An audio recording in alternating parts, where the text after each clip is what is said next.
good morning, and welcome to the hyena den here on the northeast corner of South Africa and the western fringes of the Kruger National Park. Huge amounts of activity going on here. Lots of little cubs, lots of sort of sub-adults, and one or two adults to keep an eye on things here. You are most welcome to this live safari. My name is James Henry. On camera today is all 6'4" of Brian Joubert. Hello, Brian. Hello, James. And in the final control, we are being controlled by Geraldine Gent on the vocals, and I think it is Kirsten. No, Kirsten's having a day off. Rebecca is helping Jerry today. On the other vehicle, Brent Leo Smith is out. That's Brian's thumb. And he's being filmed by Jean-Dre the Foot Gerding. We're just going to spend a bit more time with these hyenas. The dawn has just broken, as you can see. The sun has yet to peep up over the horizon at this stage. And what a joyful beginning to our morning to have all the hyenas here at home at their den. If you are a new viewer, or if you've perhaps just got slight amnesia, this is a live safari, which means we'd love to talk to you. Hashtag Safari Live if you'd like to tweet to us. Questions at WildEarth if you'd like to use the email. We don't use fax machines anymore, and you can also talk to us on the YouTube chat stream. That's a pretty good way of getting hold of us. So that's what's going on here. You're looking there at Pretty. Her name is Pretty, and she has got two babies. Sorry, one baby. I'm not sure where she is at the moment. Then that rather severe-looking female who has just definitely had a giant meal is the matriarch, Madam. And she's definitely got two babies here. The two smallest babies are her, born in January of this year. That little one you're looking at there is one of Corky's babies, D1 or D2, born in December, called D for December. I'm not sure why everyone's moving around. Might just be going to the other side of the den. But we're not going to move just yet, of course, because, there's a hyena under the car. Isn't that wonderful? That's one of the January youngsters.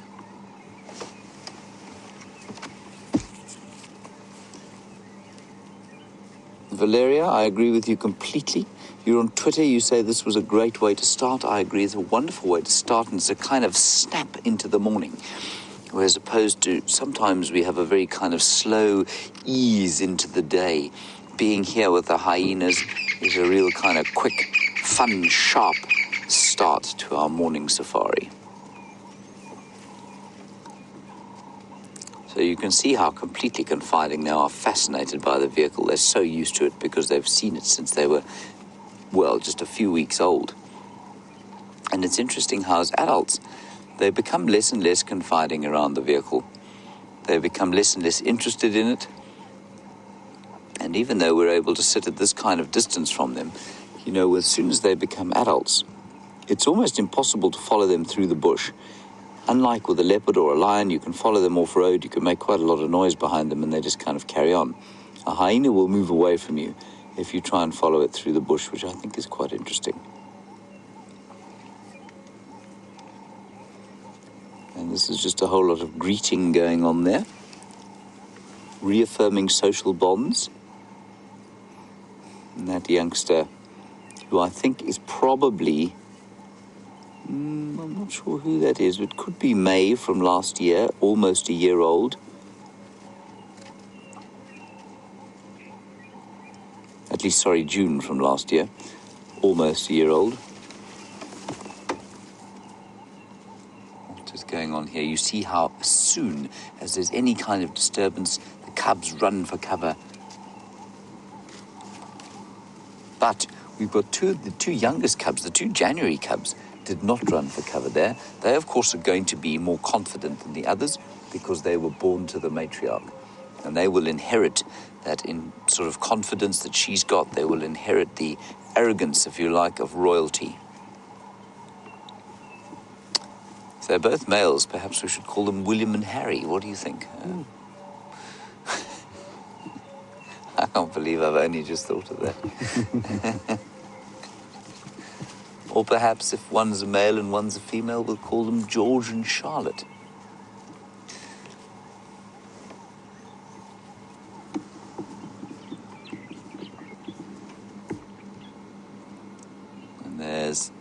matriarch's little hole in the ground. I don't know why she's kind of dug that, excavated it slowly over the last few weeks.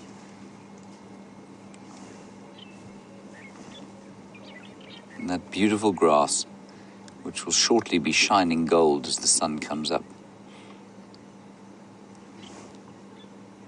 I'm just going to reposition slightly. They haven't gone anywhere. They're just kind of milling about where we can't see them. So let me just reposition slightly. You'll see my incredible media device here. Much better than Brent Leo Smith's giant lens. Don't you think, Brian? All right, we're going to just try and find out where all the hyenas are. Let's head across to Brent and find out what he's going to do. Good morning and welcome on this very chilly sunrise safari. This is the first day I've been out that we've dropped below 20 degrees Celsius, 17. And I am now regretting not collecting my winter kit from home. Although Jean-Andre thinks I'm being soft because I want gloves. It's about 62 Fahrenheit, which I'm sure is a nice balmy day for a lot of you. But for me, it is violently uncomfortable. And I'm wearing about 8 layers. But the good thing is the predators are going to be mobile more and for longer in the mornings. So that is exciting, and I'm willing to weather the weather, so to speak, to find the lions and the leopards. And speaking of leopards, here we go. Madam Karula is back on Djuma. That is exactly what we came here to look for. It's going to be a bit difficult in this light. There's Madam Karula's track coming back into Djuma. Now I'm just checking carefully if there are any little pitter-patter of paw prints around. I can't see any, so it's likely she's still holding her den to the south of us. But I do think she's going to start moving them to kills shortly. They are able to climb trees, and they are able to walk on their own 2 feet, or 4 feet, sorry. But it's very exciting, so we're going to go follow up on these tracks, and while we do that, let's go back to James and those very, very adorable hyenas. Right, Tex, can you ask Brent for an update? Hello, everybody. Sorry, I was just on the Game Drive radio there as we came live. Brent will update Tex on. There are 2 little cubs there. And something has sort of caused the adults to disperse. Now, quite interestingly, what happens here is that... Sorry, I'm just listening to some noise behind us. Probably one of the adults. It's one of the adults. One of the adults coming back. Interestingly, at sundown, the adults kind of come in and they do their feeding, and then they disappear off on their forage.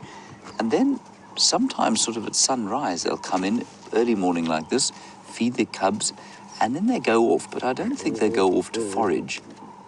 Listen to the noise here.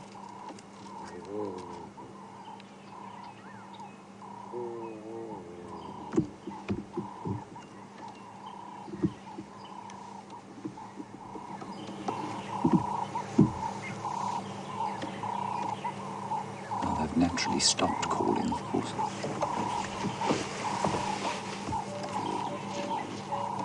Just a very sort of low, grumbling growl, which is a greeting.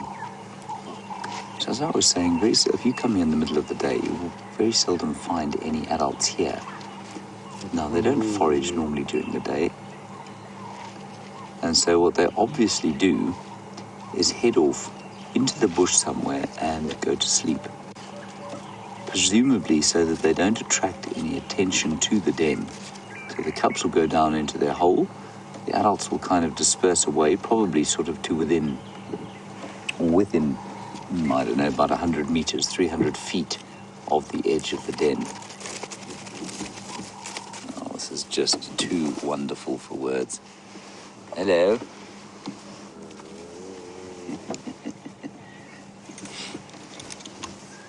Hello, Donna. You want to know what these grasses are, the plants that are hanging around the den here? Donna, they are something called feathered chloris, which is a grass species, or Chloris roxburghiana is the other, or is the botanical name for them.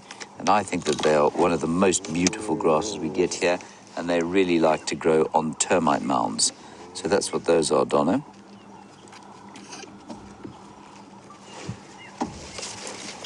What are you doing, Mr. Hyena?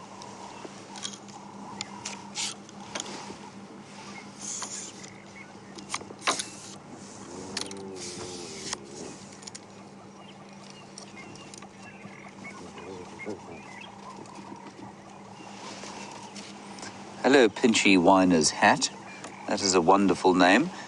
You want to know when the last time somebody stole, or one of the hyenas stole, a wheel cap was? Well, Pinchy Whiner's Hat, I haven't had it happen here, but certainly when I used to work at Londolozi, it used to regularly occur. They are too funny, these hyenas. And like I say, they lose this inquisitiveness when they become adults, which I always find quite amusing. That they, once they sort of hit a year old, they've decided they're bored of us. I guess it's exactly like with, young children. They have their interests when they're little, and when they're adults, those interests change.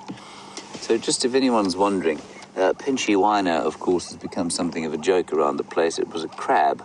Hopefully is, but most likely was, a long-lived freshwater crab named by Scott after Mark Weiner, who found it. And since the exposition of the name, there has been great enthusiasm and use of it, and now it has now become a Twitter handle as well. And I think Pinchy Whiner is the greatest crab name ever devised.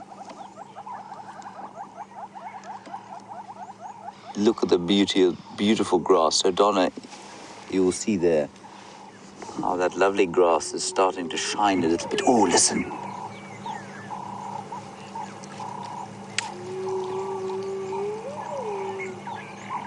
It's a clan member calling off. Okay, it's one of this clan calling way to the south.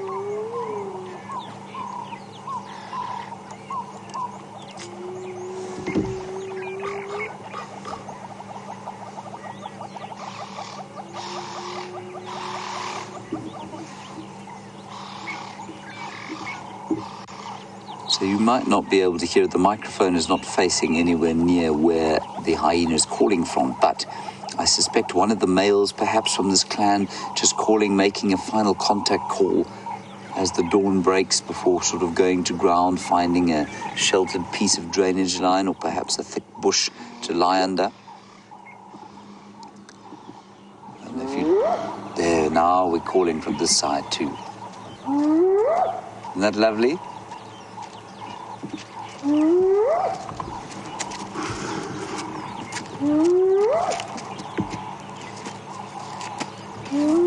Very special. Hello.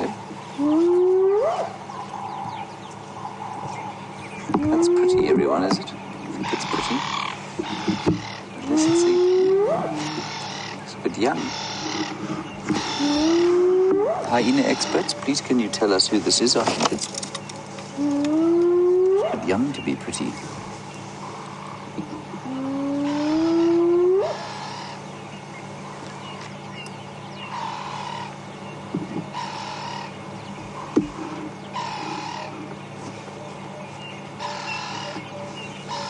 I don't want to move the car. I know your picture's actually perfect, but that's the vehicle in the bottom right-hand side of your picture there is this sort of filming seat.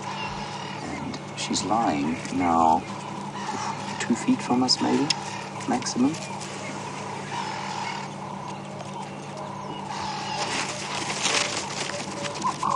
And what happens is, of course, if they're this close to us, as soon as there's any movement, they get a bit of a fright.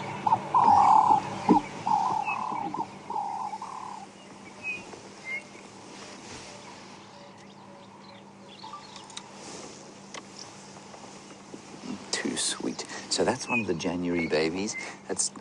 No, I'm pretty sure that isn't pretty. I think it's too young to be pretty. So I'm not sure who that is.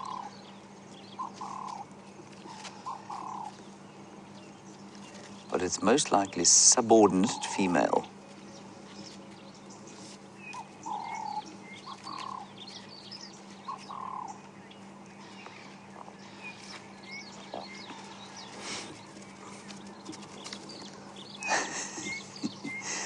Oh, Douglas. Hello, Douglas in Arkansas. I'm just going to stick my head over the top here. Hello. What are you doing? Douglas? You have asked a very good question about the hierarchies, and I said to you that this female here is sort of probably a low-ranking one, and I said that because the little ones were taking it upon themselves to sort of bite around her neck, and that would only happen if they were high-ranking, which they are high-ranking. We know the very little ones are the youngsters of the matriarch, so they are high-ranking. They'll have that confidence where they're prepared to approach a much bigger hyena and sort of play with her and bite her. You also want to know, is there hierarchy amongst the males? And there is a hierarchy amongst the males, Douglas, but it's probably far less defined than with the females, but it definitely exists. Just keeping an eye on what's going on here. And it is very much in the same way as the matrilineal line is inherited, so the females' hierarchy is inherited from the status of their mothers, so it is with the males. So if the matriarch gives birth to a male, he will be high-ranking in the male hierarchy. But the interesting thing, as I've said before, is that high-ranking males within a clan seldom mate, seldom bear offspring, and so a hyena male who wants to leave a genetic legacy must move out of the clan and go and join another clan and be a very low-ranking male. All immigrants are very low-ranking, but they have a greater chance of mating. It's the only mammal species I know of where that actually happens.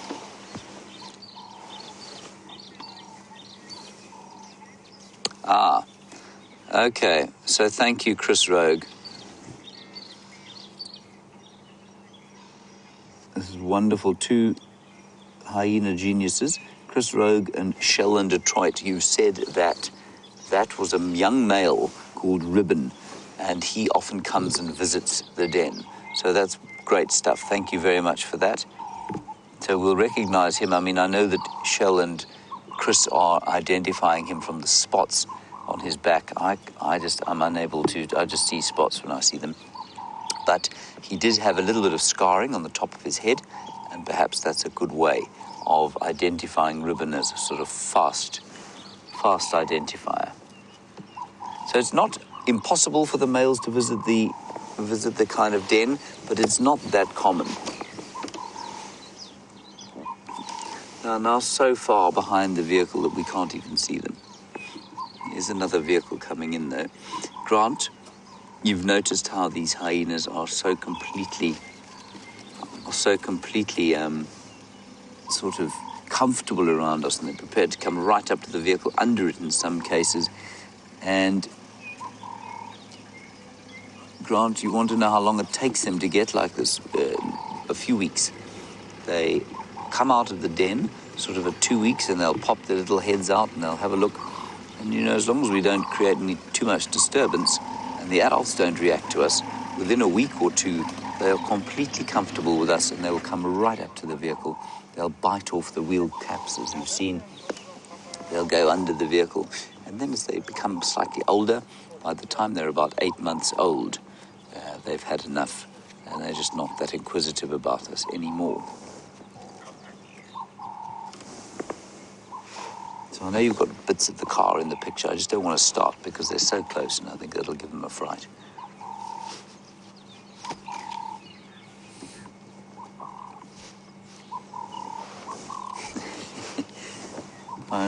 Impossible to film a hyena this close to us. Oh, there's some others calling through there.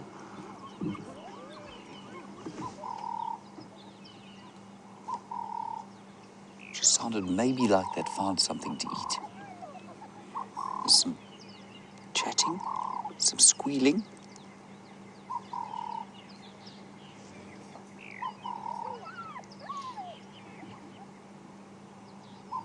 Just listening, everybody. I'm not sure what's going on there. We might go and have a look just now. Let's just wait and see. Ribbon has not reacted at all.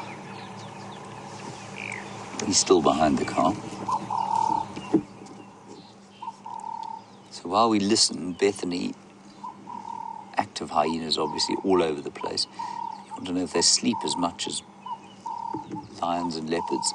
I'd say pretty close, Bethany, but not quite as much. Remember, and I'm guessing here, but they eat a lot more in the way of bone marrow. So they will crush bones and suck out the marrow, and that's an important part of what they eat. And because of that, you probably find that they have more energy to burn. They've got more fat to burn as opposed to the plain protein diet of the big cats. I'm guessing there, but I think it's possible that that's why they sleep less or why they don't have to sleep quite as much. But they will sleep for a substantial period of the day.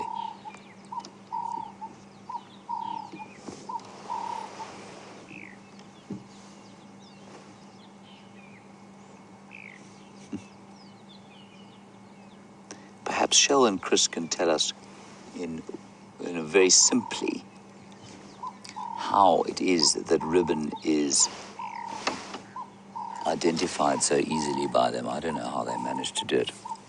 So perhaps Chris and Shell, if you can tell us ribbon's distinguishing marks, I would be fascinated to know.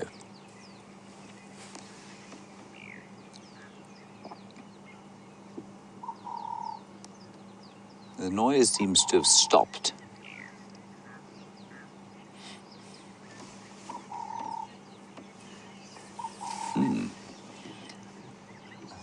Lovely, lovely inquiry. Well, things settled down here.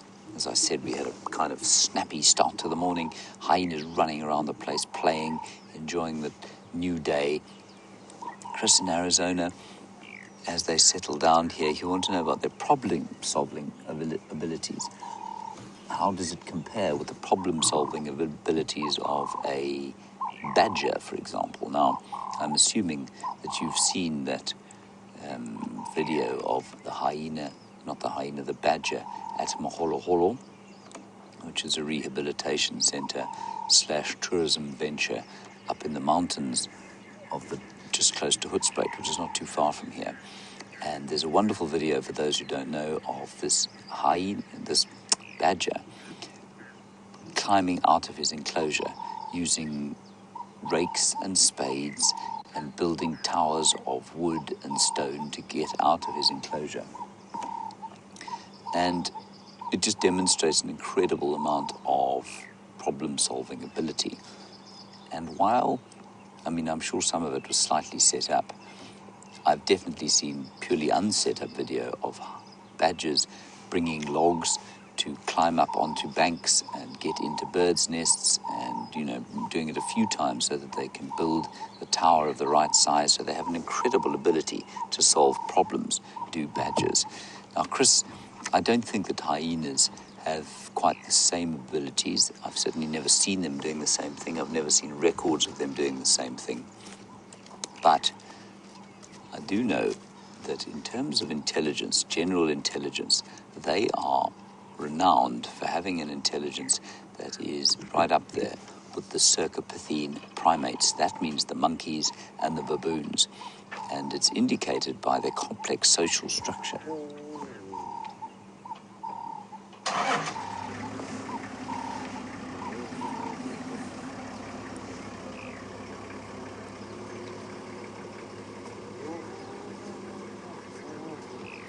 So just over the top there, you can see Ribbon going to greet Madam, the matriarch. I think that's Madam. And the youngster doesn't want to be left out. And it's interesting, just like young children, they've become bored with the vehicle. They're not interested in the vehicle anymore. So they're going to say hi to the adults. Excuse me, everybody. Bless you. Thank you, Brian. Oh, that must have been very loud in my lapel mic.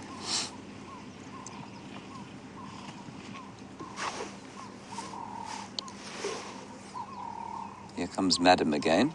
Or was that Corky? So bad with this stuff. That's Corky. No, is it? It is.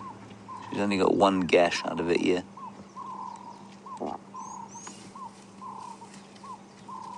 No, but no scars on the top of it. No, that's Madam. Sorry. Never mind. Something's going on here. There's some scent in the air that they don't like.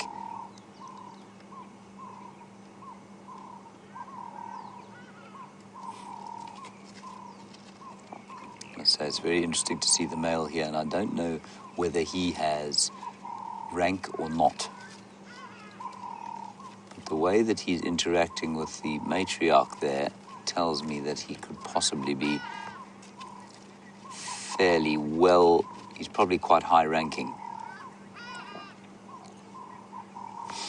Now, there is, I don't know where he sits in the hierarchy. I'm guessing he's quite high ranking. He may even be related to the matriarch, and I think that's why he spends time around the den here, unless he's just enjoys the company of the youngsters. And why wouldn't he, though?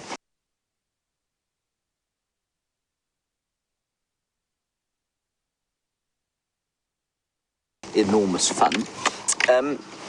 And Aqua, you want to know why don't low-ranking females visit the den? They would. If they had cubs, they would. But there's no point in them being here unless they have cubs. It's an attraction point, I suppose, for other potential predators. They have to be around. If the matriarch has got cubs, the low-ranking ones then have to be around her, which means that if there is something to eat, she's going to totally dominate them. It makes much more sense if they're not lactating and with cubs for them to be away from the den, foraging within the territory, eating what they can on their own without having to share it with higher ranking animals.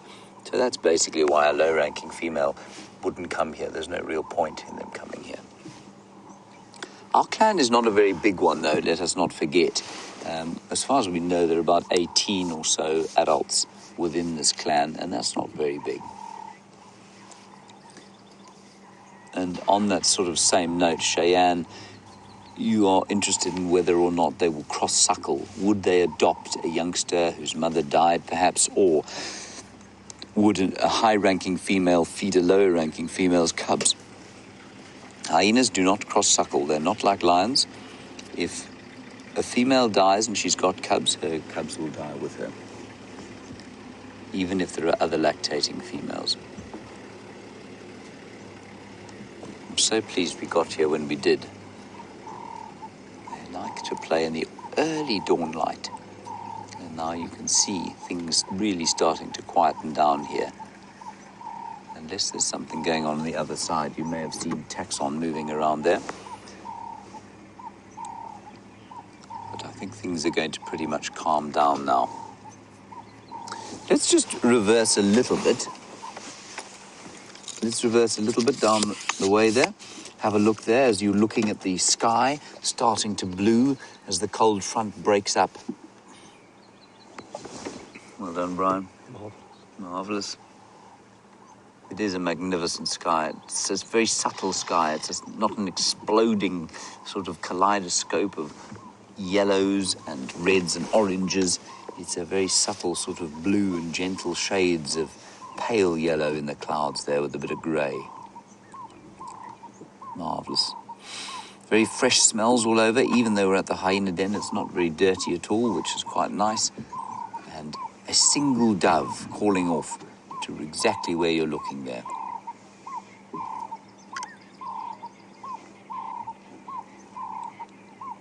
And so, Andy, I think you picked up on the call of that bird.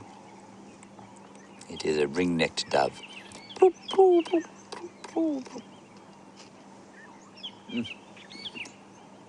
that lovely? Let's just reverse a little bit. Now, this afternoon, while I reverse back, the great reveal will occur. And by the great reveal, I mean that our long-awaited traversing on Cheetah Plains kicks into effect. The technical team of geniuses who we have working here, consisting of Peter and Connor and Alex and Eugene, have managed to get a tower up with the help of some fairly hefty humans. And we will be broadcasting for the first time live from Cheetah Plains today. And Sharon, you tweeted about whether or not there's a hyena clan there. I think you'll find that this hyena clan probably extends onto Cheetah Plains. I'm not sure exactly. The hyena clan we know goes south of our boundary, which means onto Hoffman's and Little Gowrie. Whether it goes that far to the east or not, I don't know. But we will find out. All will be revealed. There will be some new leopards, no doubt, which is very exciting. We have got better chances of seeing the Birmingham boys because they do spend a lot more time kind of in the southern reaches of their territory. We also have got more chances of seeing things like cheetah. Now, that's not just because it's called Cheetah Plains. Obviously, the lodges kind of name themselves after, well, they can name them after whatever they want to name them. But there are actually chances of seeing cheetah there simply because they have got open areas where the geology is different, and so the hunting terrain is much more suited to cheetah. I think we're going to get one more view of these hyenas, if that. Taxon's making his way out, which means that they're probably hiding. Can you see one down there?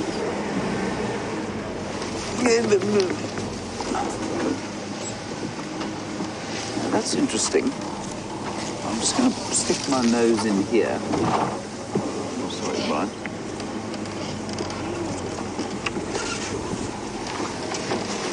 I wonder if they haven't been using this as a temporary den sometimes. When we've come through here and we've seen nothing, they may have watched us just drive in and out. There goes Tax, with about 74 children on the back of his vehicle.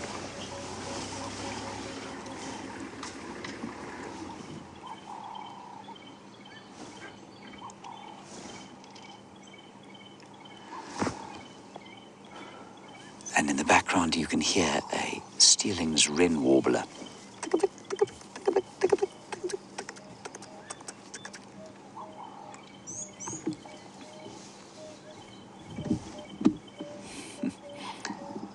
And now, so close we can't see them.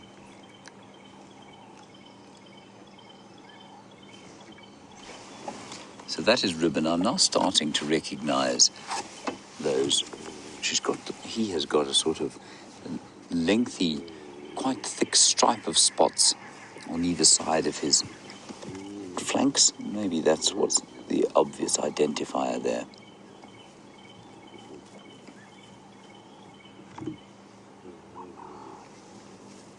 There seems to be a bit of pasting going on here, marking, anal pasting.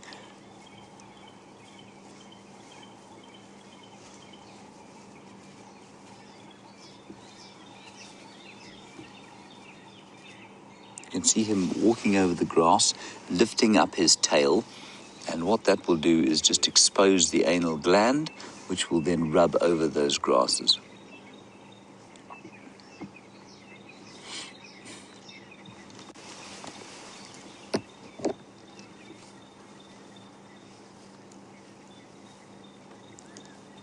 Hello, Grant. An interesting question from you that's actually quite difficult to answer. How did the hyena evolve? Well, hello. There's one right here. Hi.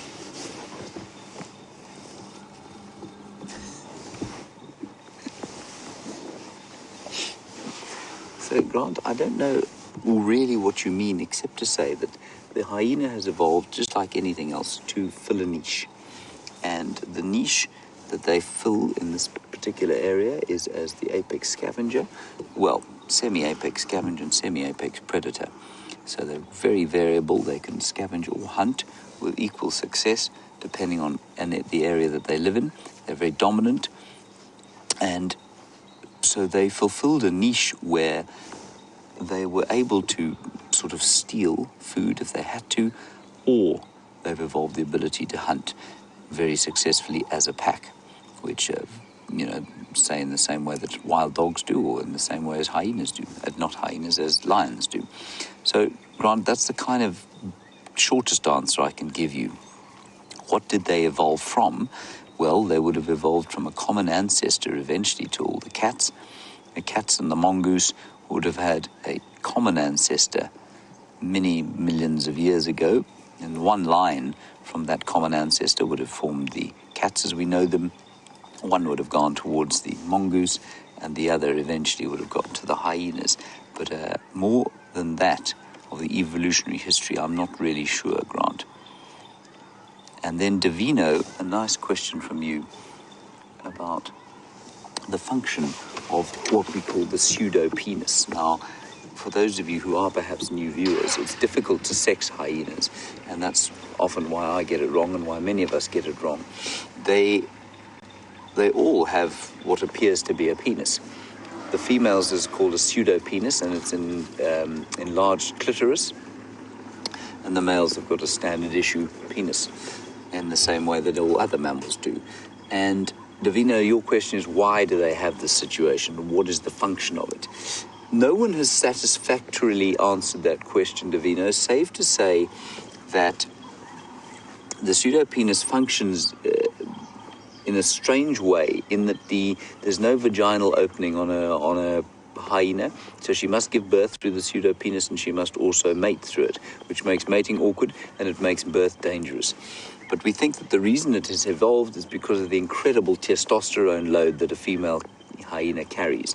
So it might be a sort of trade-off where, although it's not perhaps the most convenient thing in the world, it's not inconvenient enough for it to be an evolutionary disadvantage. In the same way that human beings, our birth is very dangerous. We've evolved into a species where we give birth and our birth is very dangerous, but it's dangerous because we're bipedal. Our hips are situated in such a way that it makes the birth canal very narrow. But that disadvantage has not outweighed the advantage of being bipedal. So in the same way with a hyena, as evolution has acted on them, natural selection has acted on the spotted hyena, and it's only the spotted hyena that has this. So there are 3 or 4 other members of the family, and they don't have the same situation.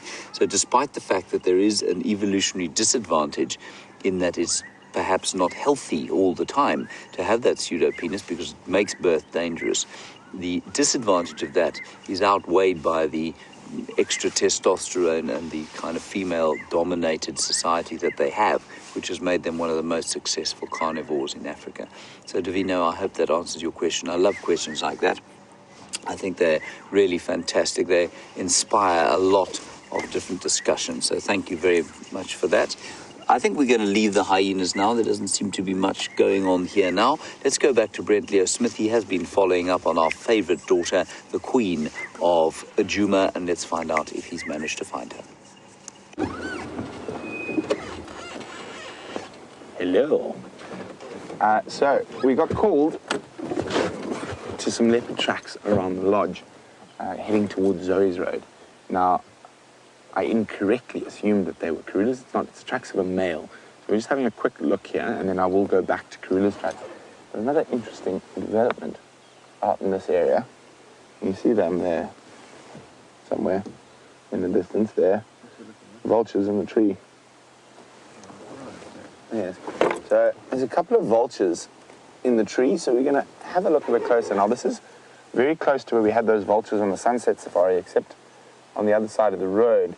And I don't think anyone's checked. It was a bit late for us to check properly last night. So let's go have a look.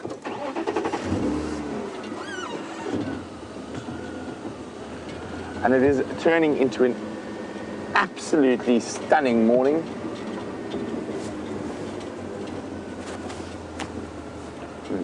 Turning into an absolutely gorgeous morning. The sun is about to burst through.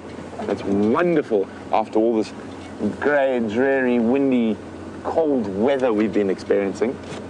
And even the clouds that we started with this morning are starting to dissipate, causing quite a beautiful sky.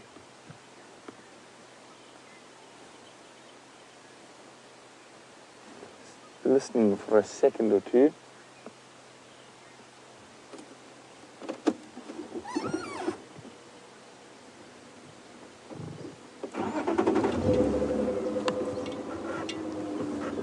So of course, the last time we saw Mr. T, or Tingana, who's the dominant male leopard in this area, he was looking a little worse for wear. And a lot of you, including Sandy in the great state of Texas, is wondering, how's he doing? Well, unfortunately, your guess is as good as mine. He hasn't been seen since then, but I'm sure he's surviving just fine.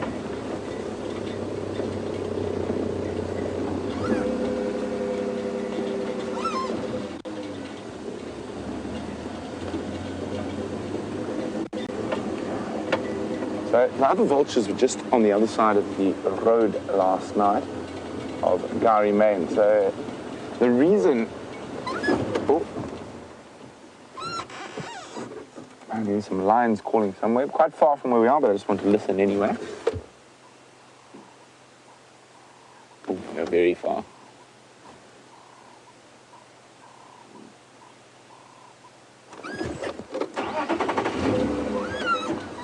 Going to update the guys on the vultures, and there's a very good reason why the vultures might be quite spread out and still in the tree, which generally means there might be still a kill on the ground.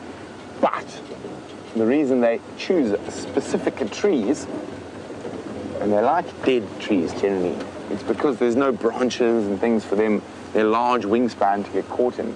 So there's vultures sitting in a dead tree over there, and there's vultures sitting in a dead tree over there, which sometimes makes it a little bit challenging to find why they're sitting. But the fact there's about 7 or 8 there, and I think there's 4 or 5 here, it's a good indication that there could be something expired in the area.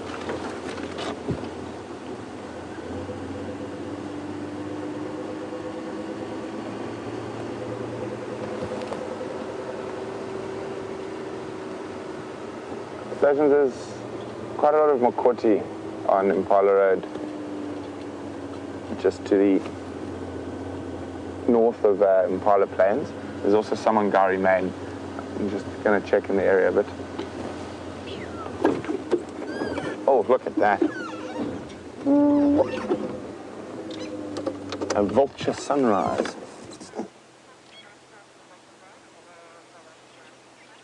Look at that. A white-backed vulture silhouetted in the sunrise. So while we continue to check this area, let's jump off to James, who's with a striped donkey.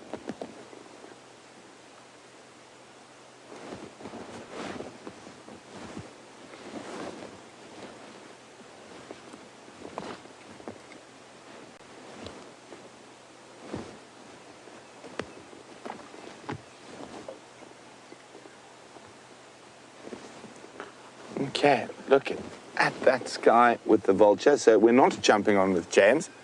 You're sticking with Jeandre and myself. And it's quite useful to just listen. Now, we're probably listening for the low growl of a lion, but if they've been here for a day or two, they might be fat and flatulent and not doing too much growling.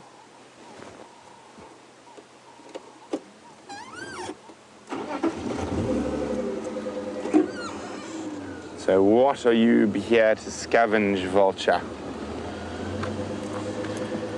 Now, it could be the Nkuhumas. They disappeared a few days ago, doing a favorite trick of theirs, using their hidden wings to fly across the road and not leave a track for us to follow. Now, for those of you not sure who the Nkuhumas are, they're a pride of lions, our most regular seen pride of lions. But Jamie and Sam are out on tracking team, so what I think I'm going to do is I'm going to call them in, ask them to go stomp around in this area, see if they can catch a cat by the tail, and we're going to go head back and see if we can follow up on Karula. Oh, there's hyena tracks here. I just heard from Taxon that there were hyenas running south from around the den, and this is south of the den. We'll just go a little bit further and check.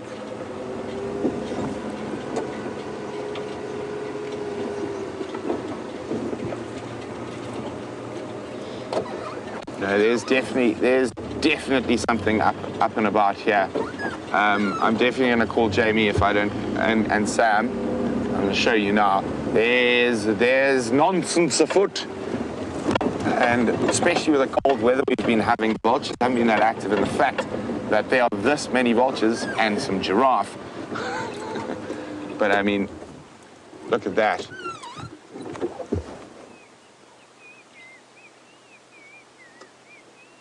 There's something afoot here. And apart from the male giraffe feeling amorous, which he is, while we watch that giraffe, ooh, yes, try his luck. I'm just going to call Jamie quickly.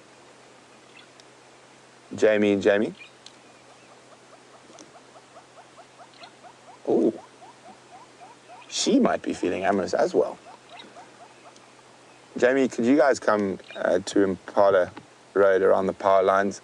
There's a good 40 or 50 vultures in the trees around here.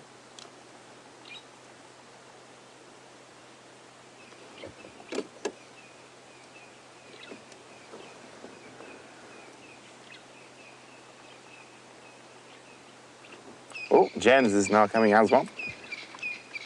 James, the vultures spread from the edge of Impala Plains almost to the power lines. The biggest concentration is in the block between Impala Plains and the power lines.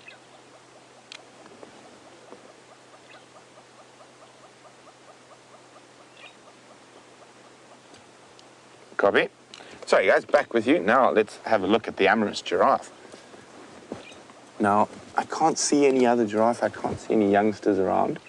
And we have watched the male giraffe being quite forward before. But this time he actually looks like he might be... Oh, there we go. Oh, he's trying to mate with her. That's incredible.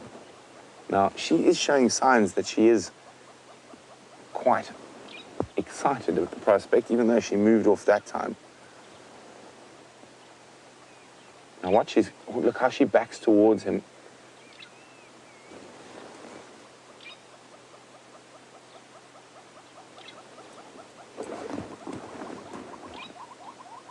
Oh, it looks like we've just been caught.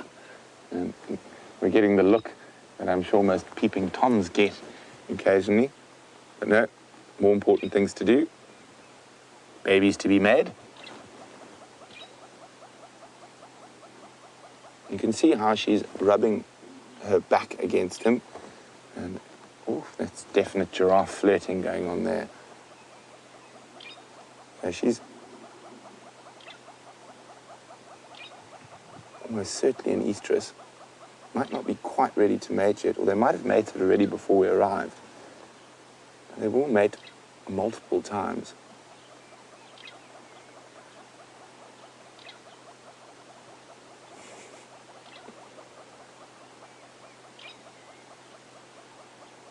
So, of course, a male is a massive animal and quite heavy.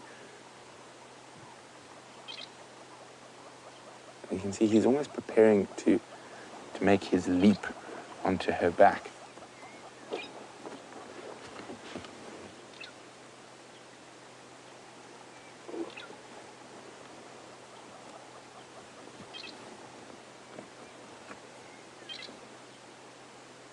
You can have a look at his tail.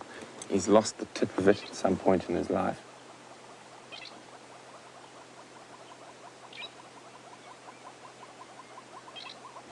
Now, it could be from hyenas or lions.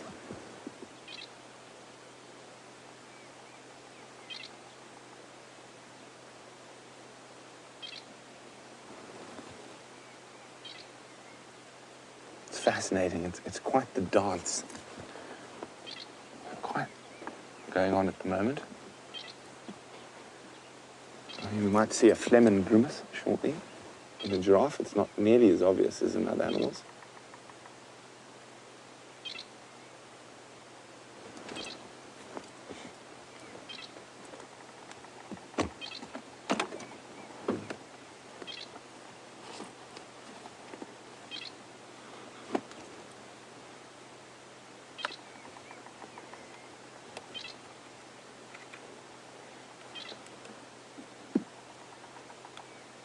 Okay, I think he's going to try and mount her again.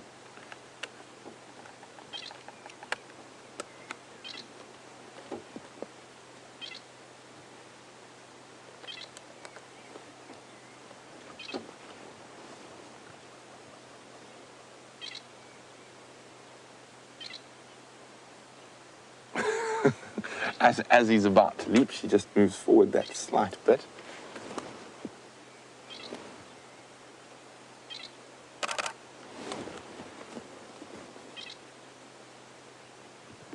Definitely possessing some feminine wiles here. What's that old saying, Jean-Andre? Treat him mean, keep him keen.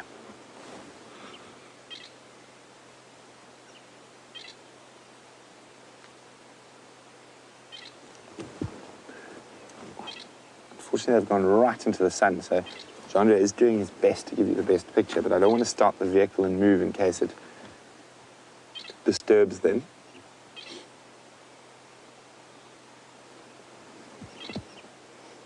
Well, we've got him in profile. You can see the massive difference between the male and female in height and also in size. And you can see how those horns on the male, the ossicones, don't have all that fluffy hair, and the scar tissue buildup on his front part of his skull from bashing against other giraffes.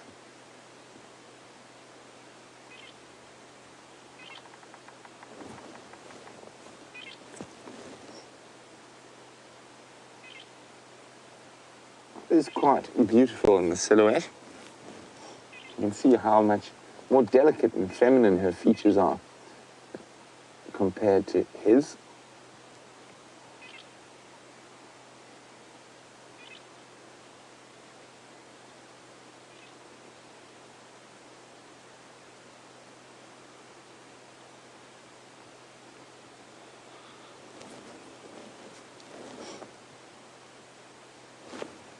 Oh.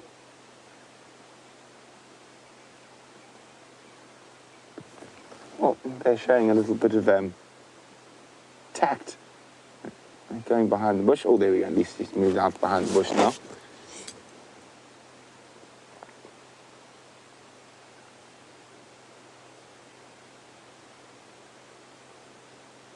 Oh, is he going to jump?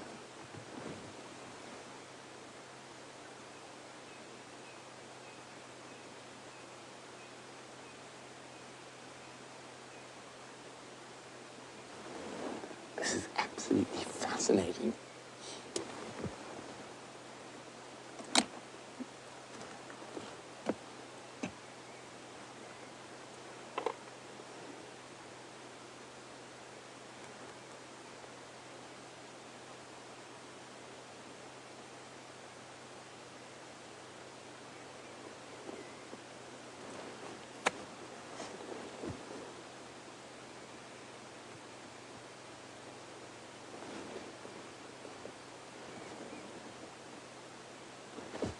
It is quite the process, it seems. I've only seen giraffe mating a handful of times.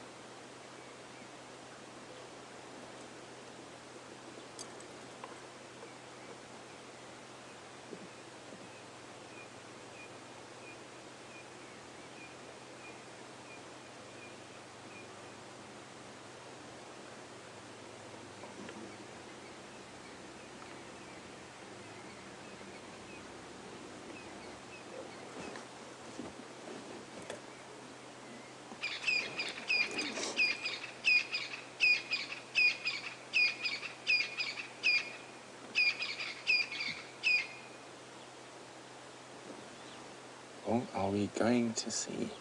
I don't want to move the car, as I said. I know they're in a bit of an awkward position, but this is absolutely fascinating. Definitely do feel a little bit like a voyeur in staring into the private, intimate moments between a male and female giraffe.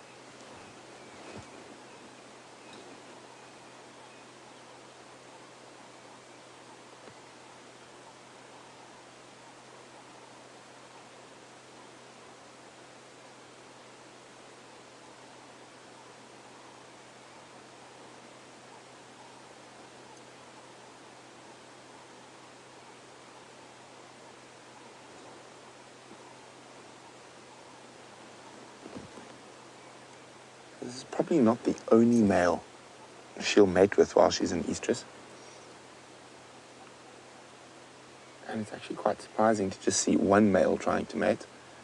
Quite often you will have multiple males, and that's where you see those impressive giraffe fights. So if they do mate, he will jump up onto her and stand on his hind legs. And he's just trying to get himself in position. She keeps just moving ever so slightly to make it more difficult for him. As I said, there's a strong possibility they might have mated already before we arrived, but I'm not too sure. I think it hasn't happened just yet. Oh, there we go. Oh, she got away. So she might be in early estrus. She's maybe just coming into estrus. So not quite ready to mate yet, but it's definitely on the cards.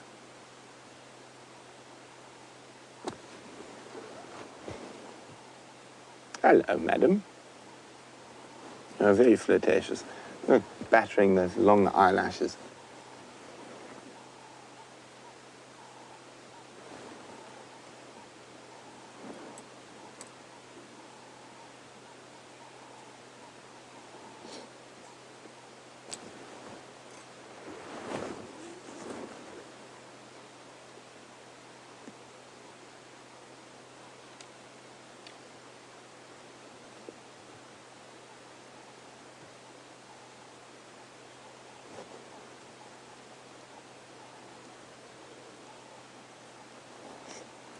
Just going to be on the game drive radio for a second.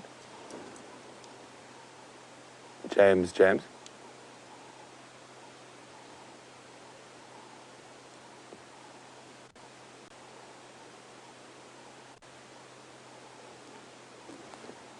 So it looks like she's evaded him for now. And I can see James has arrived at the trees that are full of vultures, because I can see them taking off. So let's go have a look at those incredible birds of prey. Now, we've come into the area where Brent said there were lots of vultures, and there are lots of them here. Over there, white-backed vultures, a tree full of white-backed vultures. And then as we pan off to the right-hand side, we've got a mixed suite here of white-backed and hooded. You can see the hooded, or the slightly lower down ones with their slightly more delicate beaks for eating different kinds of meat. And then further off to the right from there, another great swathe of white-backed vultures. They're the most common vultures of the area. And we came into here because, well, Brent obviously spotted them, but there was some on the ground right around where we are now. There is another one on the ground. I don't know if you can see that one, Brian. Can you see it there? Sort of sitting on a dead log. So I don't know what's going on here. Something has died, no question. Whether whatever killed whatever has died is still here, I don't know. We don't know where the Nkuhuma Pride are. We haven't seen anything, sign of them for the last little while. So let's just stick our noses slowly into this clearing and see what we can find. Now, the vultures don't like for us to be around them, and often they will fly away. Now, this lot, the fact that they haven't the ones flied, I cannot actually believe I just said that. The fact that they haven't flown away indicates to me that there is food around here for them. You see, they didn't fly away there, Brian? I did. So we're going to ease our way into this block and see if we can't get a decent view of what might be attracting their attentions. As we drive along here, you might be able to see there is a game path, and it makes it, I mean, they come through the clearing. I'm just going to try and get hold of Brent as well on the game drive. Of course, he will be desperate now that I might find these predators while he is waiting for the giraffe to perform. There's something else coming off the ground there. Brent, go ahead.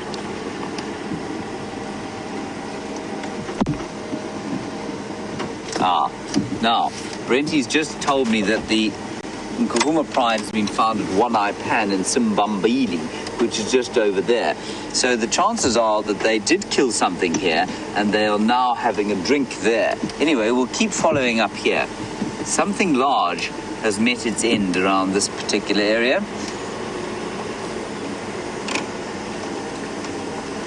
Copy, Brent. I'm in the block there. There are a couple sort of coming off the ground here and there, so I'm just going to have a look through here.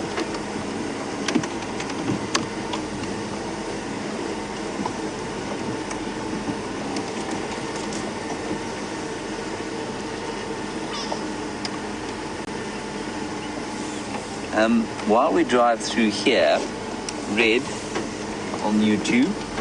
I don't know how you managed to get the name Red without having been taken already. That's very clever of you. Red, you want to know how it is that, or how quickly vultures can eat a carcass? Well, Red, that's a bit of a how long is a piece of string kind of question. It really does depend on how big the carcass is, of course. Now, in the case of a buffalo, well, it also depends what's killed it and how much of it they eat. So, Red, I would say it's not possible to answer the question. But let's say that buffalo, at least a buffalo, is killed by some lions, and the lions then eat their fill, and they leave a little bit off, or, you know, the sort of standard amount for the vultures. They will normally sit on the carcass then probably for 2 or 3 days before disappearing. Look at that beautiful picture there of the vultures with the mountains in the background. I have a problem. James? I have a problem. You have a problem? Ah, okay. We do have a small problem with the camera. You've got no leveling, do you? I can't lock it off. Okay. We're going to try and get back across to Brent and see if we can't fix this problem. Jerry, we're going to have to link. We can't move the vehicle at the moment. Let's go across to Brent. We'll keep an eye out here and try and fix the camera problem. So we do apologize. Hopefully Brian manages to fix that very quickly. But the giraffe have moved off. I don't think he's about to get lucky. As I said, I think it's early estrus. But there's someone who should be getting lucky quite shortly. Now, the wildebeest rat is started, and we have seen some interesting behavior. Unfortunately for this poor soul, he ain't got no ladies yet, but they will move through to this area. This is a good wildebeest area. So he'll defend this territory and wait for the ladies to come to him.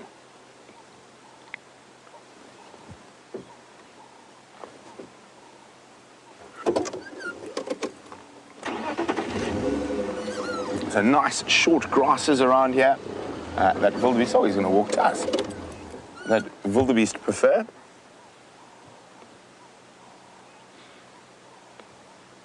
Off he goes. He's looking in particularly good nick. I'm sure the ladies are going to find him very attractive.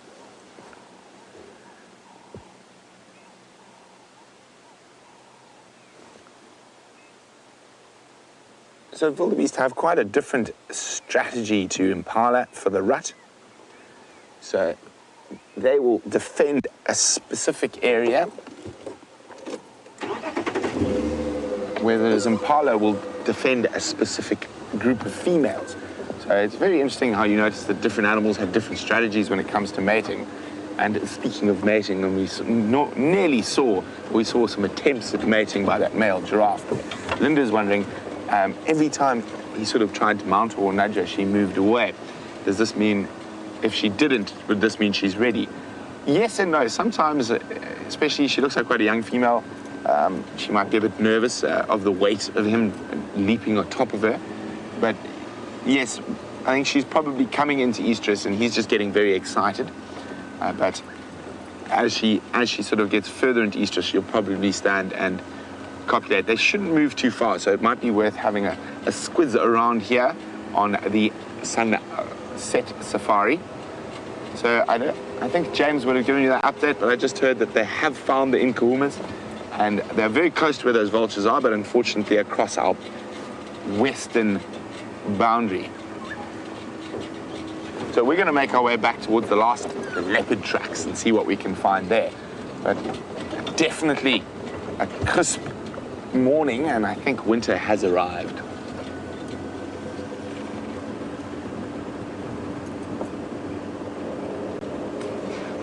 Well done to Deanna on YouTube, who said, is a group of vultures called awake? I'm not 100% sure, but I think if it's not, it definitely should be.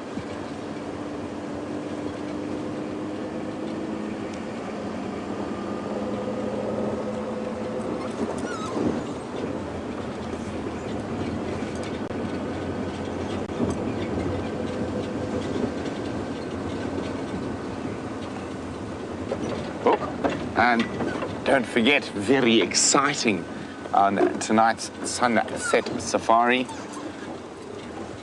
we will be taking the first drive at Cheetah Plains.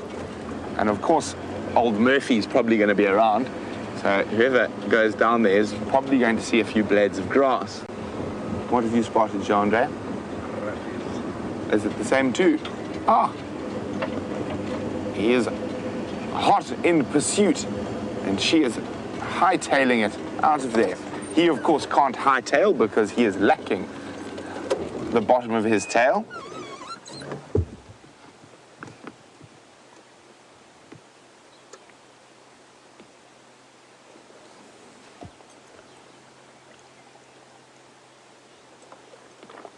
But she's moved off quite quickly already into the trees, and he is definitely on the march.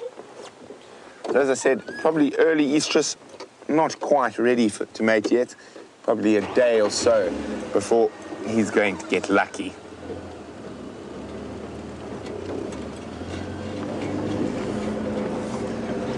Suddenly become very bright.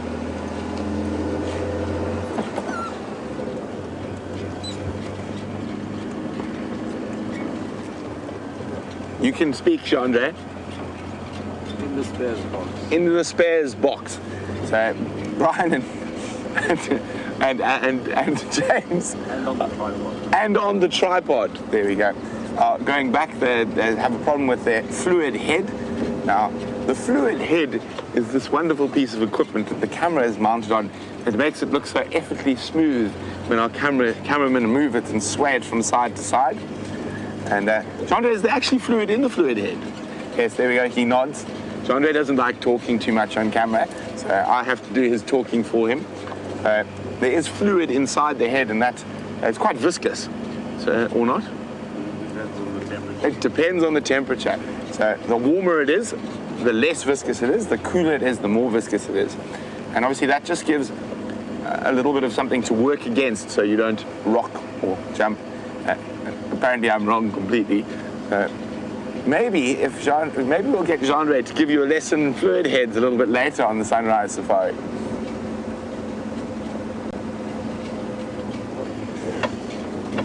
And strange enough, Jean-Ray on the vehicle is the quietest of souls, but in camp, the loudest of people. After me, of course.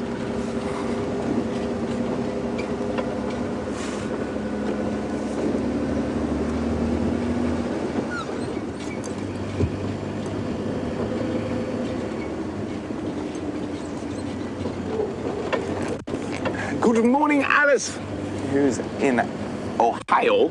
And Alice would like to know, does the Anderson male's territory expand onto Cheetah Plains? It does not. It is far to the west, and Cheetah Plains is far to the east, so it's literally as far from the Anderson male's territory as you can get. The male leopard that currently holds dominion over Cheetah Plains is Tingana. They often also see Shavumba lion, who's a young male leopard. I'm not 100% on his age. Someone could send that in for me. How old is Shavumba lion? One of Karula's sprogs. And he's getting to an age, I think, where he's going to be able to start competing for territory. Oh, there have been elephants on top of us since we drove down this road some minutes ago. Oh, I do love the smell of elephants in the morning. Smells like a musk bull.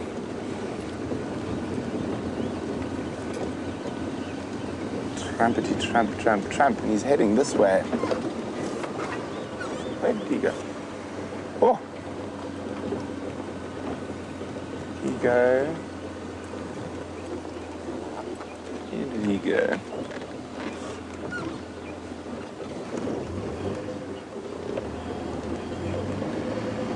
very strong, musty smell in the air.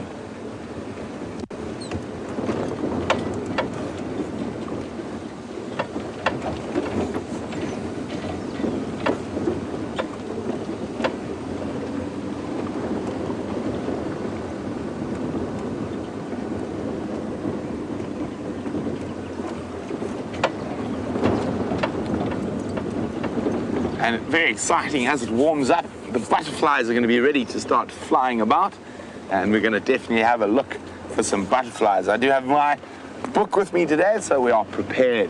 And I have been trying to find that what I thought was a Chiraxes that we saw on yesterday's sunset safari, but I'm afraid I think I might be incorrect.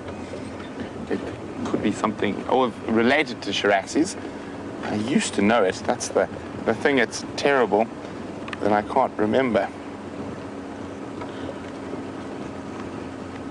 But we will have a look a little later once the butterflies are out and about. It's still a bit nippy. There's still a bit too much dew around for them to be fluttering by.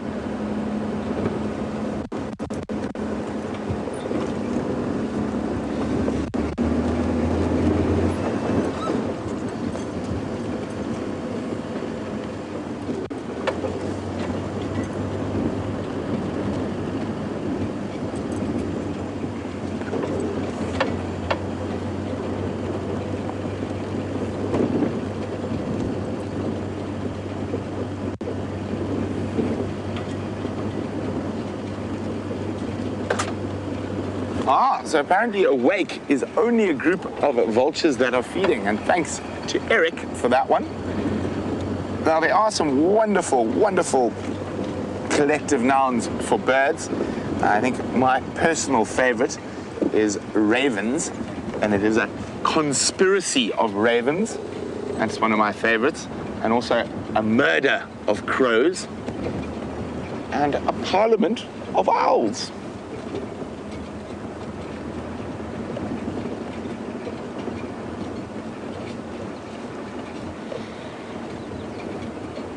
So, speaking of crows and ravens, Monkey Man would like to know, are there any that we can see on the live safaris? There are. I think last year I had a pied crow, a pied crow on the safari, and we do get crows passing through here and ravens, but a pied crow, if I remember correctly, is the one I saw last year. Now, you can actually sometimes find crows on big carcasses like buffalo or elephant. They are also attracted at the same as the vultures are, except they're a little bit less Catholic in their diet. They'll take a lot more different foods rather than just carrion. But carrion is their favorite. And on a lot of the highways in South Africa, as I'm sure in a lot of places where you guys are, the ravens and crows are basically the cruisers of the highways, picking up any roadkill.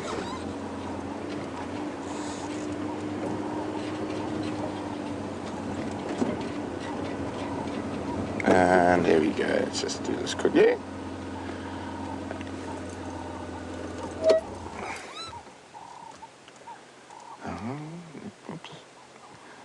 So there we go. That is the pied crow.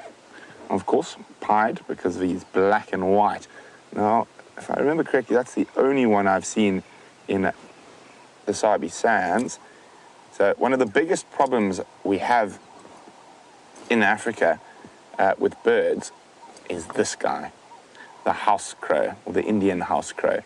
Now, they've taken over certain cities, especially in East Africa, and the government actually pay, I think it's 100 Tanzanian shillings for a dead adult and 50 shillings for a dead baby or an egg. So they've literally wiped out the indigenous bird species. They're incredibly aggressive. And in South Africa, we don't have too much of a problem yet. They're all around the port cities. So Durban, Port Elizabeth, and East London and Cape Town is the only place you find them here. And of course in Mozambique in Maputo. Now, this is how they started in Tanzania, and they've now become such a problem, they're spreading inland rapidly. And the fascinating thing is that The robin chats and things like that, who normally are very conspicuous callers, will only call in the dark. Because to avoid the attack of the house crows, and they physically go after them, any bird.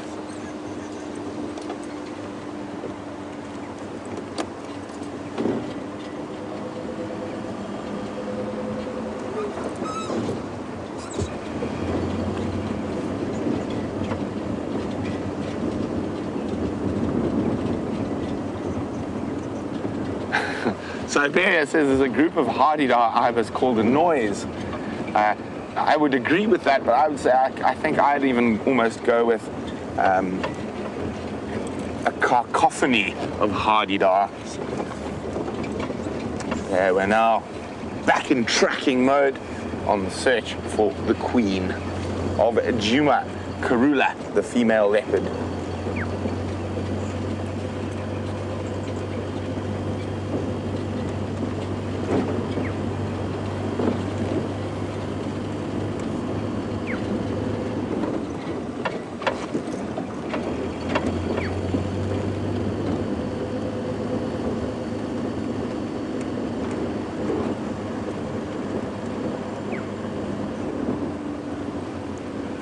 Very bright all of a sardine.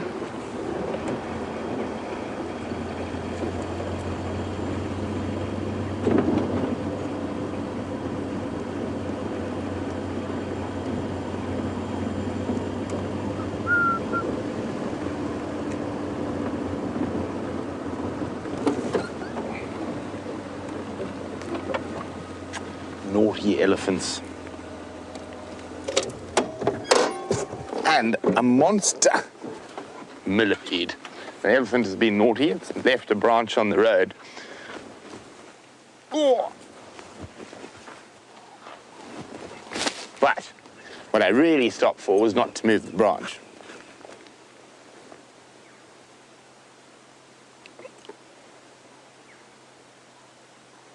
Oh, it feels incredible. There's multiple feet just walking down my hand.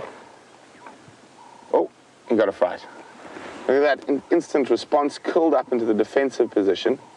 And see how his legs are moving to try and make sure there's as little of the sensitive parts as possible out. So he's trying to tuck himself in using his legs. Look at that. Oh, he's deciding he's not so scared now. Let's, before he gets too worried, let's put him down. Off you go, Mr. Millipede. No, off my hand.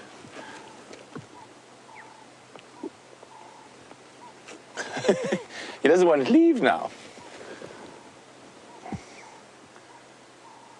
There we go. So very few mammal species are able to feed off that particular creature because of what he eats. He eats some plants that are quite noxious. So they have poisons in them, and those poisons come through as hydrogen cyanides if you eat the millipede. So I wouldn't ever recommend, even if you're really hungry, Jandre, eating a millipede, or anyone out there for that matter. But if you are an African civet, it's a delicacy. So the African civet's pancreas releases a very specialized enzyme that will actually break up those poisons into non-harmful proteins. Now, outside of southern Africa, in the rainforest, where there are lots of millipedes, so in Gabon or Congo, there, one would think there's a lot of food available, but there's not really, and a lot of the food is very seasonal. So quite a few of the animal species there have had to adapt to find different sources of food. And a lot of the duikers in the rainforest have developed that same trick as the civet, and they eat a lot of millipedes. They also hunt birds and eat birds' eggs. So incredible how in different areas animals have evolved to be able to deal with different things.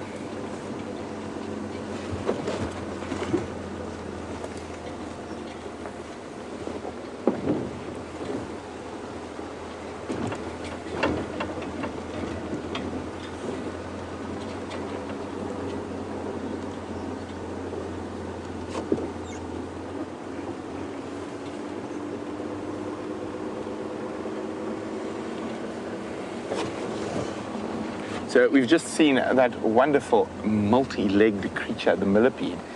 But Siberia was wondering, are there any arachnids, spiders or scorpions, that might bite an animal, causing it discomfort or effect? Most definitely, but I don't think, as with most of the spiders and scorpions, non-lethal. Hang on 1 second. Siberia. It's not Karula. There's a honey badger who's marched down the road here. You can see the marching tracks of the honey badger.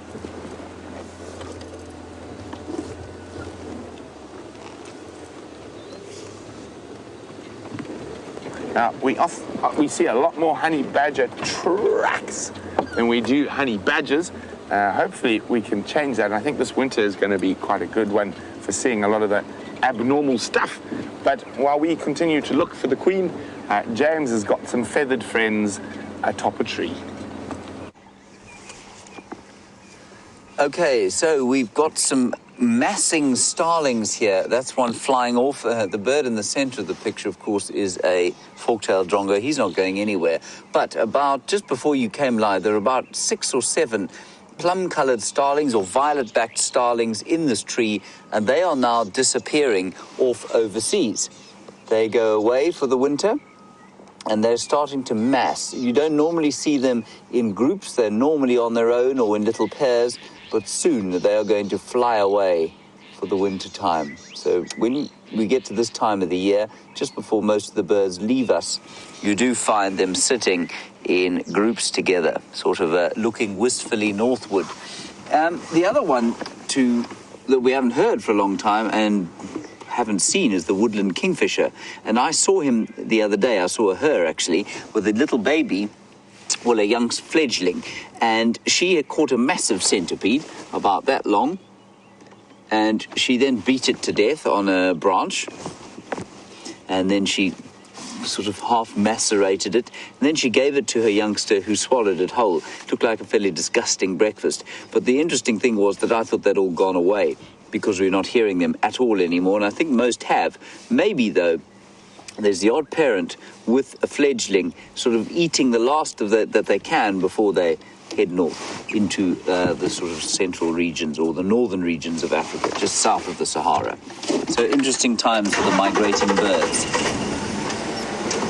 I love the subject of bird migration. I find it completely fascinating, completely astounding how these birds migrate and navigate and find where they have to go. And I was learning a few fun facts the other day, which I will now share with you, if I can remember them. The longest migration, it belongs to the Arctic tern, which does 50,000 kilometers a year. 50,000 kilometers, that is in miles, roughly 30,000 miles a year.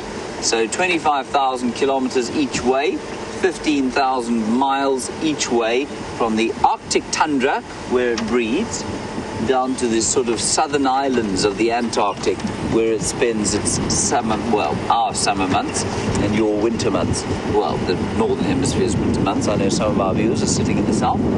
Then, the longest flight, as far as I'm aware, the longest continuous flight is about 11,600 kilometers. And I think, if I'm not mistaken, that is the bar-tailed godwit.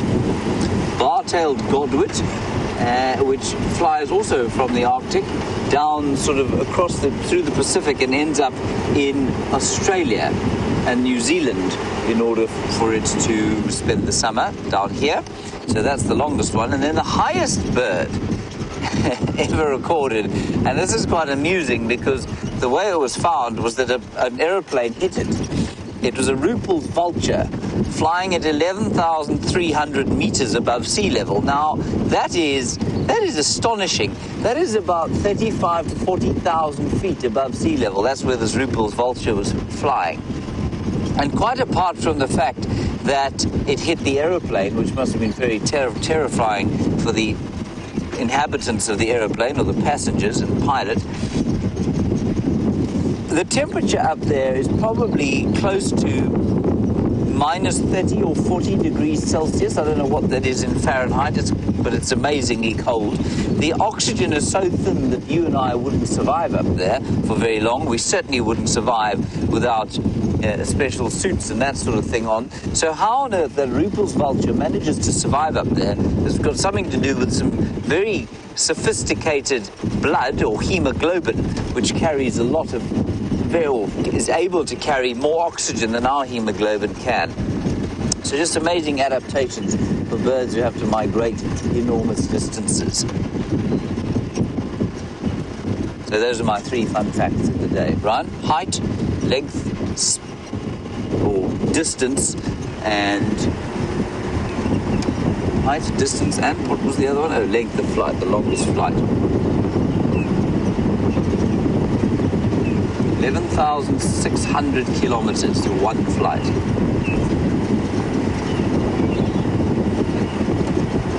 Now, a very nice question here from Deanna on YouTube about starlings and their flights. And Brian and I were chatting as we drove home to fix the fluid head on this camera. Now, the lions are just down here at One Eye Pan, which we can't go to because it's on Simbambalai. But I'm just wondering, Diana, we'll get back to your question. I'm just wondering, my plan was to come along here, find their tracks going across, and then follow them in towards the vultures, because the vultures are all in this particular area here, but I don't see their tracks anywhere. So I think it's going to be well worthwhile just following up on those vultures still. I don't see the lion tracks.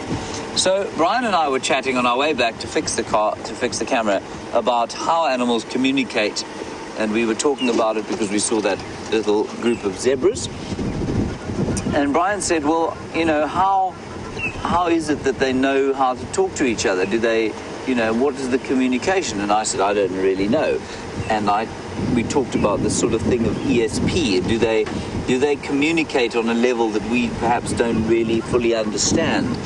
And one of the animals that does that, of course, I think, is the starlings and the quilias and those bait balls of fish, which gather in enormous groups, and they form those murmurations of starlings, as Diana has said to us. And you want to know if the starlings here ever form murmurations, where enormous flocks of millions of birds or hundreds of thousands of birds will flock together and move as one in one direction and swish all over the place, and it's an astonishing thing to see. And the answer is no, they don't. We don't have enough of them here. But we do have the red-billed quelea, and the red-billed quelea does precisely the same thing. Somehow, these millions of birds turn as one in the sky. They don't crash into each other. They just all know where to turn, when to turn, and how to turn. And it is an absolutely astonishing thing that science has so far failed to understand. Thank you for that, Diana. I'm going to, the vultures are a little further south of here. I can see them now over there. But we're just going to see if we can't pick up the lion tracks here. Now, Teresa, the wingspan of, if you want to know the wingspan of those vultures, well, it does very much depend on the species of vulture that you happen to be looking at. The largest ones that we have there are the white-backed vultures, and their wingspan, if I'm not mistaken, is about 1.8 meters. That's just over 6 feet. So that's quite a wide wingspan. The bird itself stands about that high. Probably stands about 2.5 to 3 feet high. But I will get that exact information for you shortly. We're just going to very slowly and patiently drive down this road. It is a main access road, which means that any sort of track that an animal leaves is almost certainly going to be obliterated very quickly by the vehicles going up and down, dropping guests off and dropping food off that guests are going to eat, and Sabi Sands conservation chaps going up and down here. Guys, Karula's brought her cubs to Juma. We've been tracking her. Look at the little guy. We just came around the corner. We're just going to keep very still. Isn't this amazing?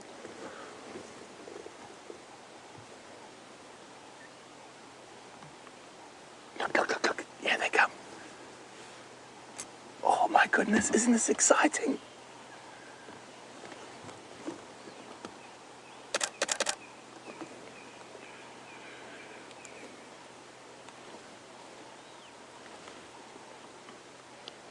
this is incredible.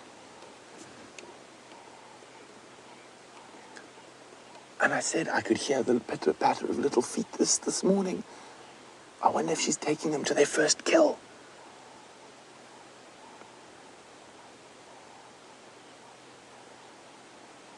This is amazing. Isn't this exciting?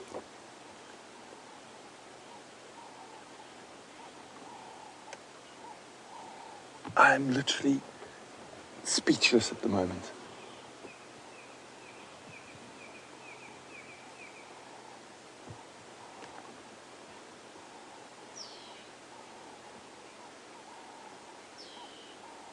You can hear all the birds alarm calling at them. Oh, look at that. It's so cute.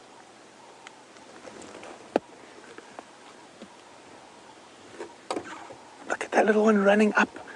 So you can see they're able to climb trees now.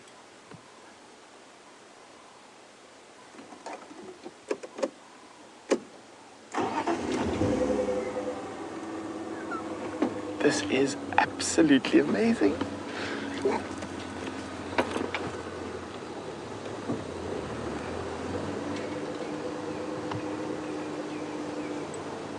So we're going to keep our distance from them while she's moving with them. We will stay with them.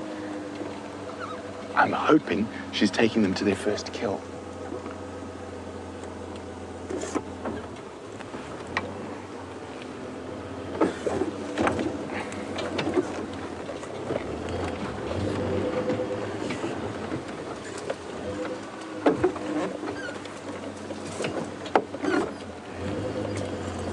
I'm literally shivering with excitement. I don't even know if I can drive.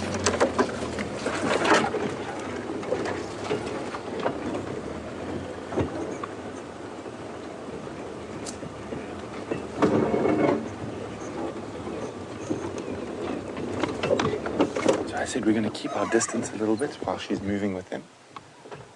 And they're playing and running around off to the left in the bush, unfortunately, at the moment.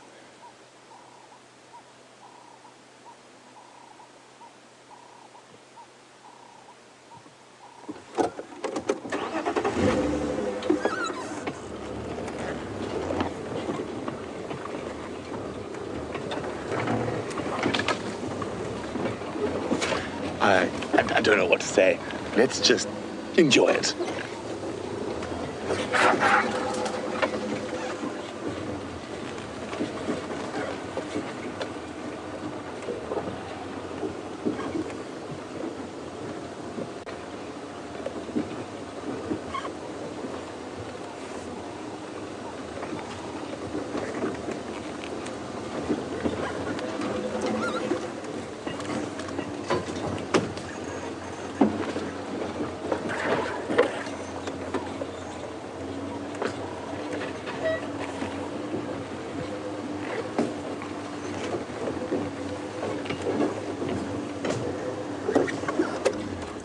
The cubs are still behind her. She's laying down. So what I've done is just moved in front of her, and we're going to try sit here. She's probably going to call them right to her. They were playing in a tree a little bit off to the right of where she is now. There we go. So we're going to see some incredible stuff now. So leopard and jaguar are the only two cats that chuff as a form of communication, and it's sort of a low. Oh, sorry, Karula, I didn't mean to chuff at you. But we were going to watch her, and with cubs, they chuff a lot.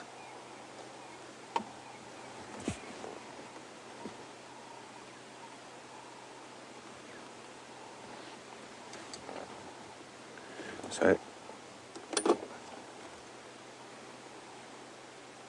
I'm just checking that there isn't a kill close by here somewhere in the trees.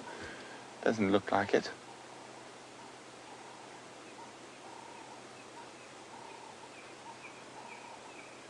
So we spent a lot of time habituating Kajima. Now these cubs have been seen, but they're still going to need some habituation. They haven't been spent a lot of time around vehicles. And that's why I'm keeping my distance a little bit. And I'm speaking a little bit softly. There we go, she's calling to them. Stop playing over there and come here, you naughty little things.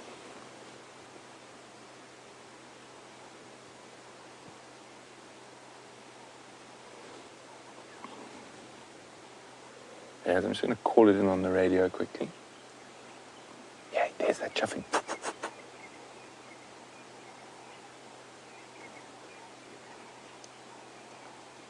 Stations located Karula and Tumampimpan Shabam Road. One vehicle sighting for the moment. It looks like she might be taking them to some nyama. I will keep everyone updated.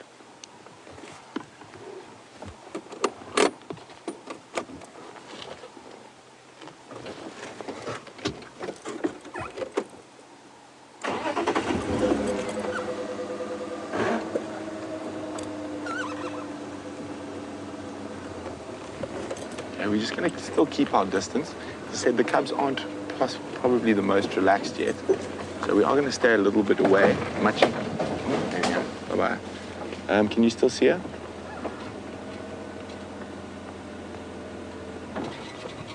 There she is. So I'm just going to stay here for a little bit.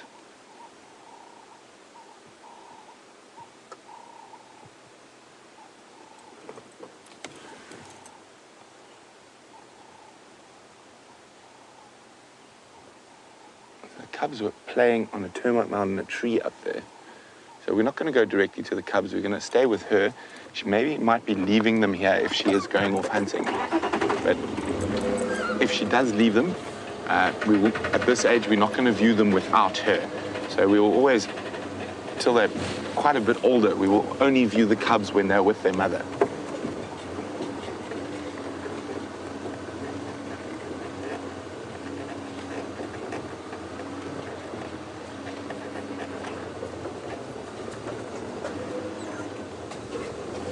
You can see I'm moving very slowly at the moment, even though she is quite far away. There is a chance we'll lose her, but I would rather have the cubs relaxed than us getting too close or making too much noise. So we're probably keeping about 50 or 60 meters at the moment.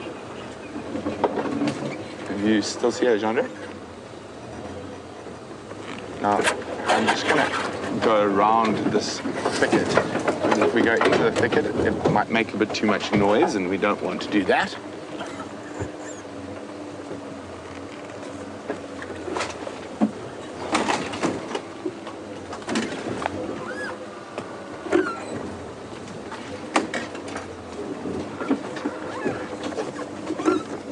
I think there's a very strong possibility she might be taking them to a kill.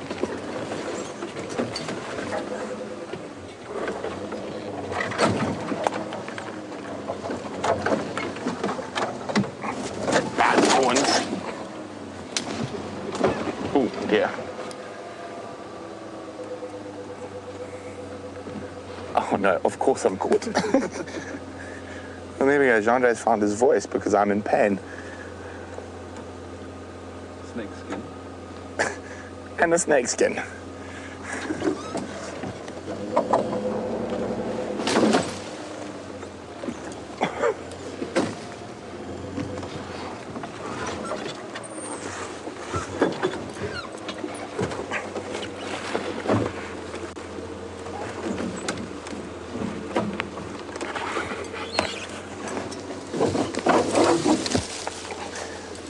Have let it whip round and hit Jean-Jacques since he was taking so much joy about the thorns in my arm.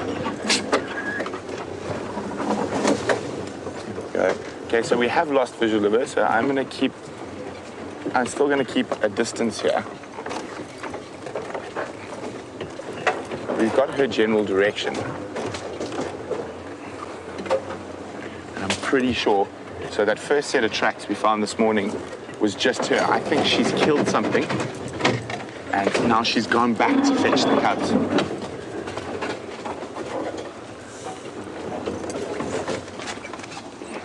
Oh, that was very close. Land Rover doors and me are going to have an accident one of these days. So I'm sitting up just so I can have a bit more visual.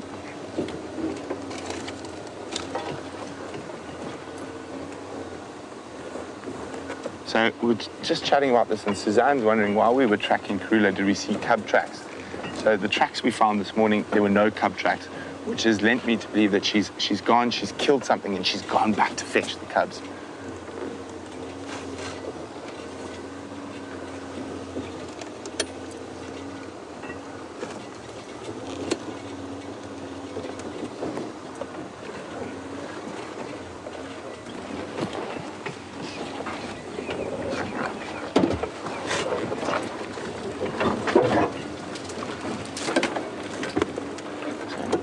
Going to switch off, and what I'm going to listen for is any of the birds or alarm calling. Standing by, James.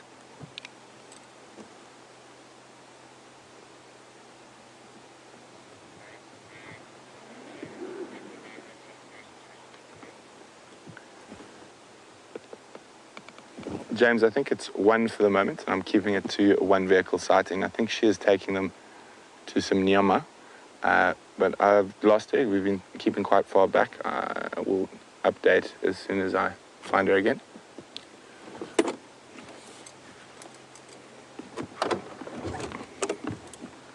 Copy will do.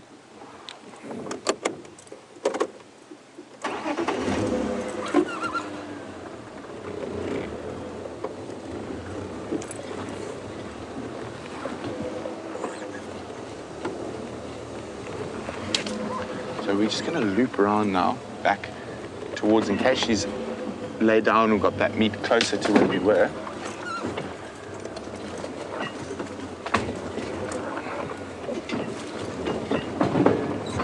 So we are going to jump back on board with James while we try and get around and find her again. But don't worry, as soon as I get sight of those little bundles of joy, we will be jumping straight back on with Jandre and myself.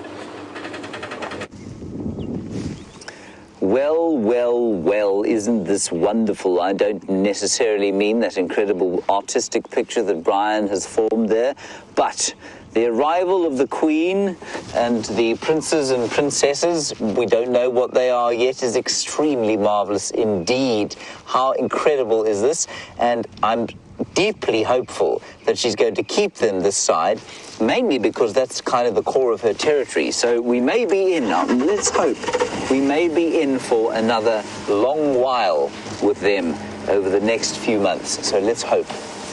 Anyway, Brenty is going to do his best in the most sensitive manner to re-find them. As he says, he thinks that they are going towards a kill, perhaps, and let's just hope that that is the case, and that they then spend an extended period here on Djuma.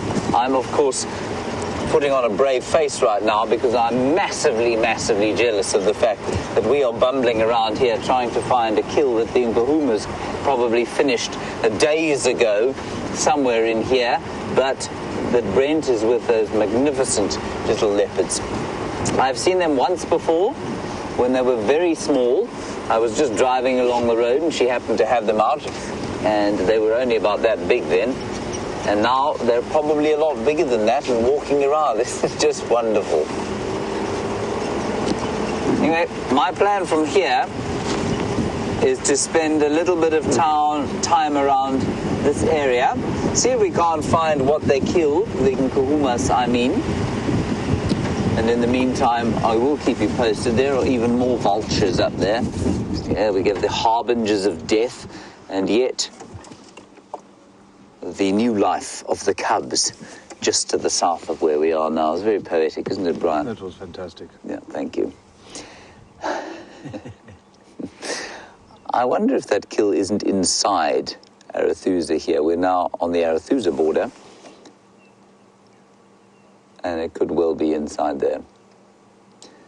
Now, of course, the chances are that we're going to see Nkanyeni, if I'm not mistaken, and her babies as well when we start driving around on cheetah plains this afternoon. So the chances of many leopards of young generation are very high.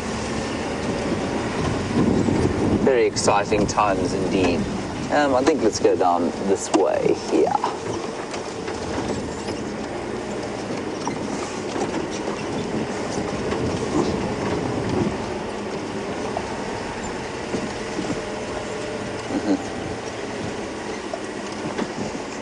Nice. Aqua, you have asked some very astute questions over the last little while, and you want to know why it is that Ruppel's vulture would have been so high up in the sky.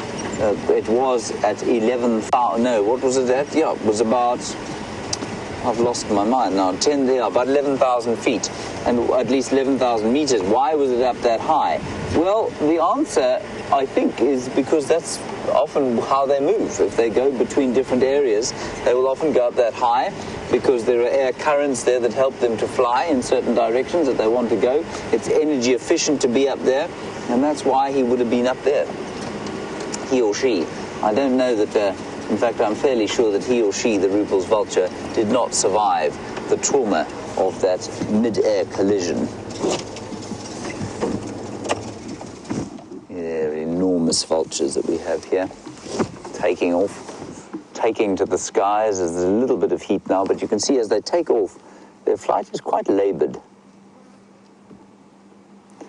And while we look in amongst all the white-backed vultures, we must be careful that we don't misidentify one as a Cape vulture, the largest vulture species that we get here, and they've got they're almost identical to these white-backed vultures, but they also have a honey-colored eye.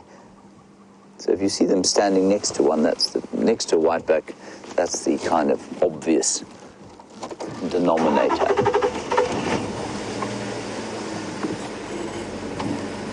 Brent is still looking, everybody, fear not. And he has limited it to a one-vehicle sighting, which I think is very wise. And that just means that while they're moving, there won't be any pressure on those cubs. They'll be able to hear what's going on. And so if she does take them to a kill, for example, it could well be possible that he'll open it up to 2 sightings. That's an interesting one. And most of the vultures, as we know around here, are not killers of their own food. They will often, or they will normally, scavenge other kills. And Brenda, you want to know if one of these vultures was to see those cubs, would they be able to take one? Would they attempt to take one? And the answer is probably no. I don't think they would. I think there are records of the leopard-faced vulture trying to kill its own prey and killing its own prey. That's a pretty big vulture. Cape vulture maybe as well. A vulture here, these vultures have got very weak tarsal muscles. So whereas you've got something like a martial eagle or a crowned eagle, which has the power in the tarsals to crush, so their talons can crush the skull of a monkey or whatever it is that they're attacking. The muscles in a white-backed vulture, or in most of the vultures, are actually pretty weak. There they fly. You can see why they're called white-backed. There are lots and lots of them around here. It'd be fascinating to know what on earth was met its end in this facility. So, Brenda, they don't have the muscle power. And I went to a rehab center once where we fed a vulture, and the vulture came and sat on our arms, and you feel absolutely no pressure from it at all. It doesn't have those great squeezing muscles that the big raptors like the crowned eagle or the martial eagle have. So it'd be very difficult for them to kill something like those cubs. Those cubs are, I mean, look, they're not out of danger by any stretch of the imagination, but they've made it through possibly the most dangerous phase. The most dangerous phase that they have is before they're able to move, or before they're able to move with their mothers, before they're able to climb a tree, and before they're able to smell and understand danger. And that just seems to be the most dangerous time for a leopard cub. I'm in 2 minds as what to do now. Let's just watch those vultures. If they start to take off, if they go down again, then I will assume that there is sufficient meat around for us to hang around. If they don't, and I don't think they are, I think they're taking off. They seem to have found a little thermal just as the heat is starting to build up a little bit. So they are flying up into the sky. Yeah. So I'm going to assume that whatever it is they were eating yesterday, whatever it is the Nkahuma pride we're assuming was eating is finished, and that although we've had a wonderful time with the vultures, they ain't going to go down and see what else there is to eat. And we're going to therefore move on and see what else we can find, while Brent continues to search very sensitively for Karula.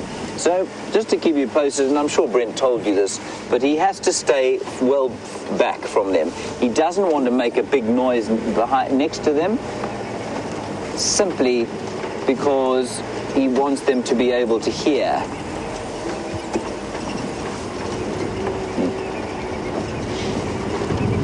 James Richard, a wonderful comment from you.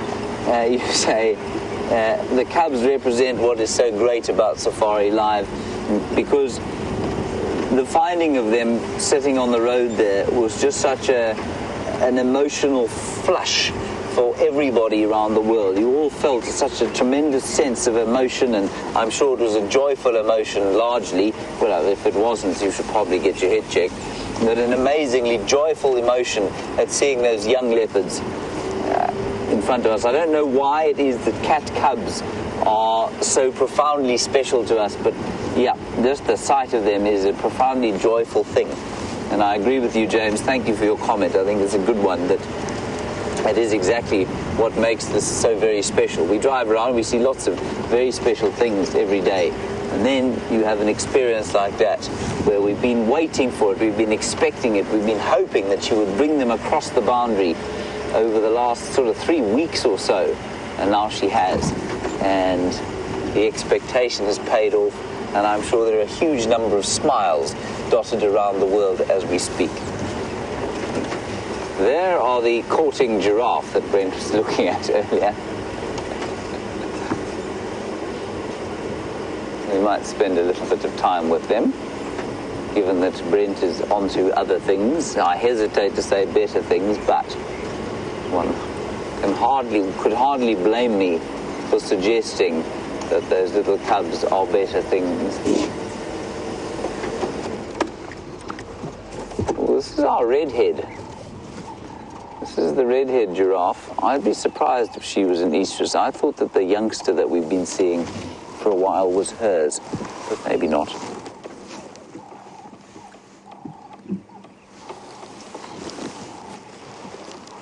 Definitely got amorous intent.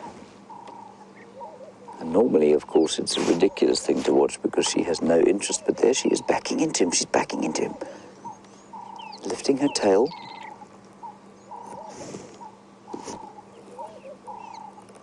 I don't want to start the engine. I know it's not the best view, everyone, but I don't want to start the engine right now.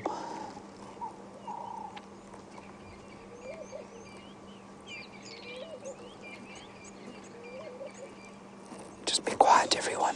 Pretend we're not watching.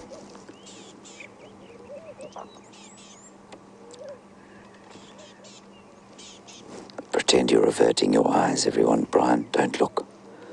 Just point the camera and turn your face away.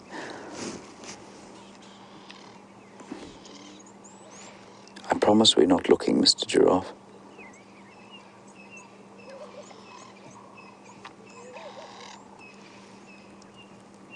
That is, I mean, it would indicate that she is ready to mate, but the fact that she's backing into him like that. He has got no tail. He's a punk giraffe.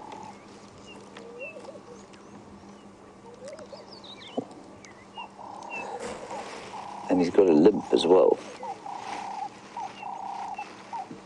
This is amazing.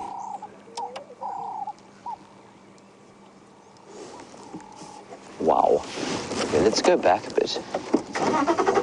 I know you have spent an extended period with these chaps already today, but I still think it's going to be worthwhile.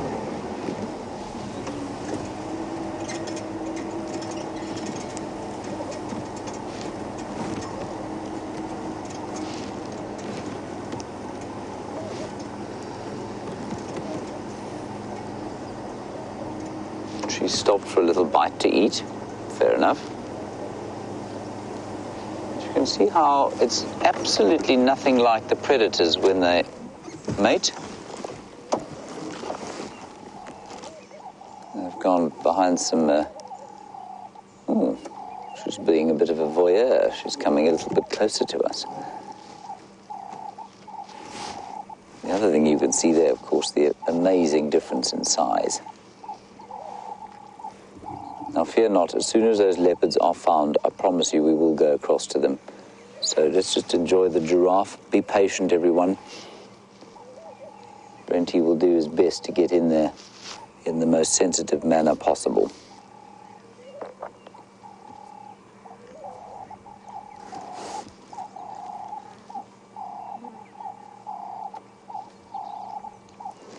And it's almost, I mean, in case we don't find them again, because, like I say, Brent is going to struggle to find them without making too much noise and disturbing them, and so he will be very sensitive about it. We have seen them, which is wonderful. And so if we don't see them again, at least we have had view, and at least we know they are on Djuma, which is the best news. Come on, Mr. Giraffe, time waits for no man. You're a limping old fella, you ain't got too much time left.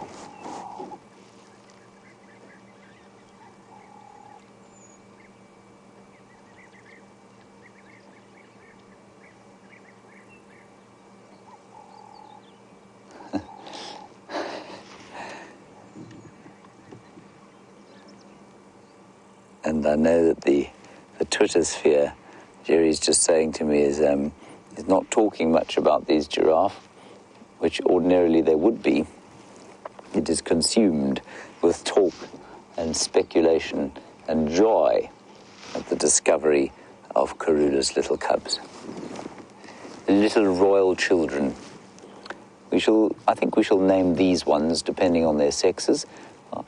Probably, if we've got a male and a female, perhaps George and Charlotte, perhaps William and Harry if they're two males. Obviously, that will not go down well with the ranging teams around here, so that will not be their names, but I think it would be quite funny.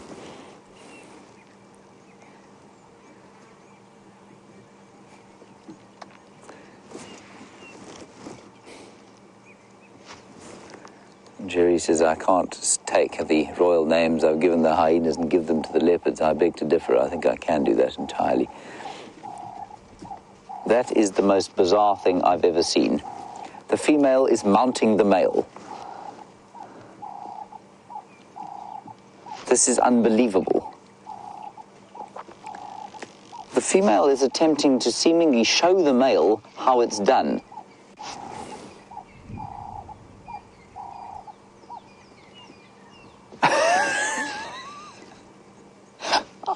I don't know what to say. Brian, have you ever seen that before? No. Maybe he's new, doesn't know what to do. He's not, he's ancient. Maybe he's ancient and has forgotten what to do. That is unbelievable.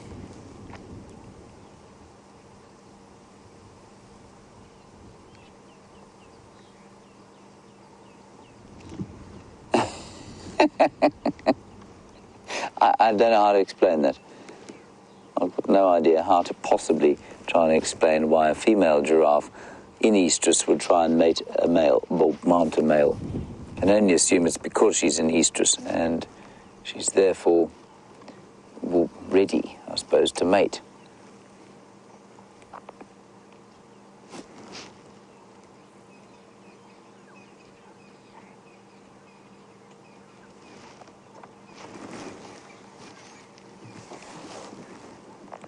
Justin, on Twitter, you say that you are invested now in these giraffe, and it looks like one of them's waiting for the other to make a move. Well, I think the female made a very clear move there, telling him to get on with it.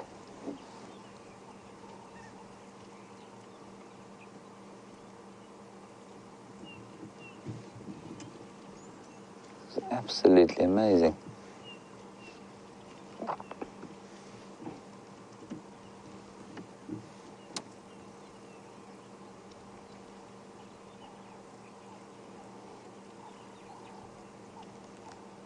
Wonderful. I'm just getting an update on the radio as we speak.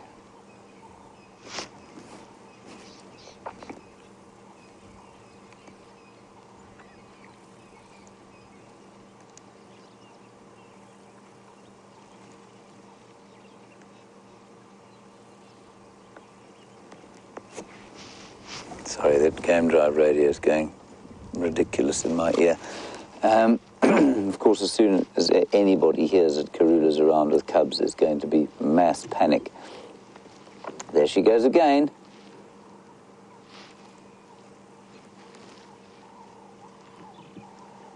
This is just bizarre.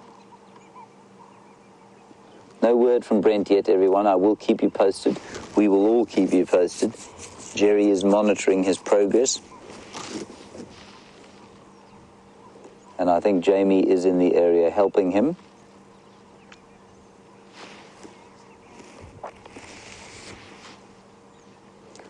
Hello, Linda. Very good question of this non-performing male giraffe. How old do I think he is? Linda, I think that he is probably pushing 20, maybe 17 or 18. They've got a potential lifespan. Oh, here he goes. Potential lifespan of 20 out here. He's quite old, though. Come on, don't just stand there, you great imbecile.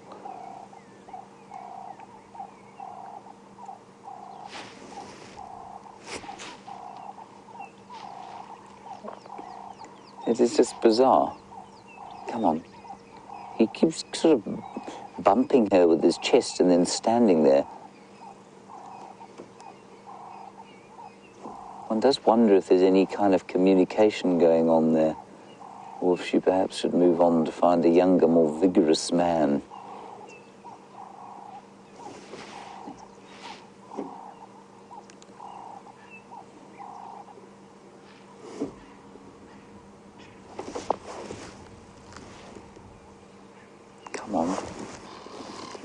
Now the vultures are all taking to the skies, everyone. We'll keep an eye on those giraffe, but the vultures are all taking to the sky. It's just as the sort of thermals start to rise,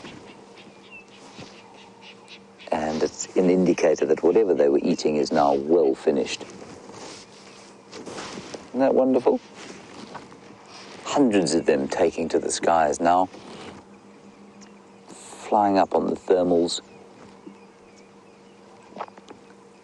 Here we go, Brian. He looked like he might make an attempt there.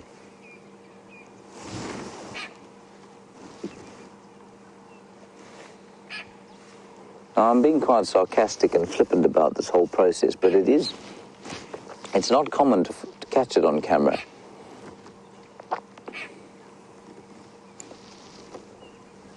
It clearly happens often enough, otherwise we wouldn't have so many giraffe around, but to catch it on camera is very unusual. Brian, quickly, sorry, onto that roller. Watch the roller, everybody. You're going to see why it's called a roller now. Just keep watching it. It's a little bird. You've got him there. I can't see the monitor. Watch him. He's going to do his display.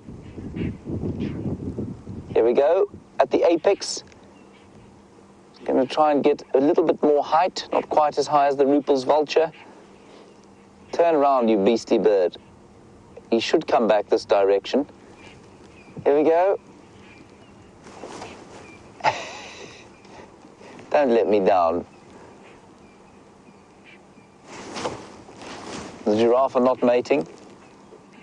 He's just kind of decided to leave. That's ridiculous. Sorry, they normally take off like that, make their noise, and then land again. If he comes back, we'll keep you posted. But they do a very acrobatic flight. That's why they're called rollers. The old boy is looking a little bit disinterested again. She's having to nibble on his neck. There you are. Now she's preparing. And he is going back to standing behind her and hitting her with his chest every so often. No, he's a hopeless case.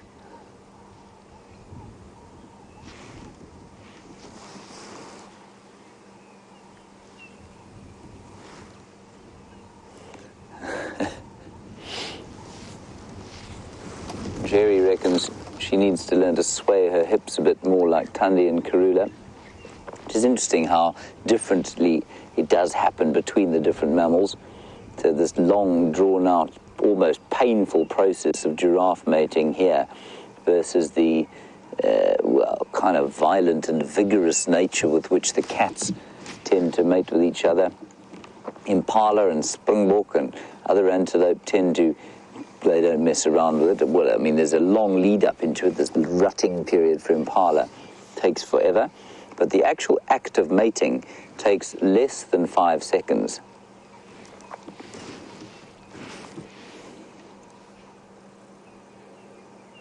But this is interminable. And giraffe, it doesn't help, of course, that giraffe have a permanent look of utter confusion on their faces. They always look so bemused. They don't walk around in front. That's very unhelpful. One wonders if there's any form of communication going on there, like Brian and I were chatting about. Is she saying to him, well, come on, get on with it? Or is he saying, you know, you're a young lady, it's lovely to meet you, kind of thing, can I buy you a drink? Or is there just an awkward silence between them where he's just standing there and she's thinking, is he or isn't he? What's going to happen here? And to me, it does look like it's an awkward silence. She's thinking, is he going to get on with it? And he's thinking, oh, I don't know. I don't really remember how this sort of thing goes on. And why is she reversing into me? My senile mind can't quite comprehend what's going on here.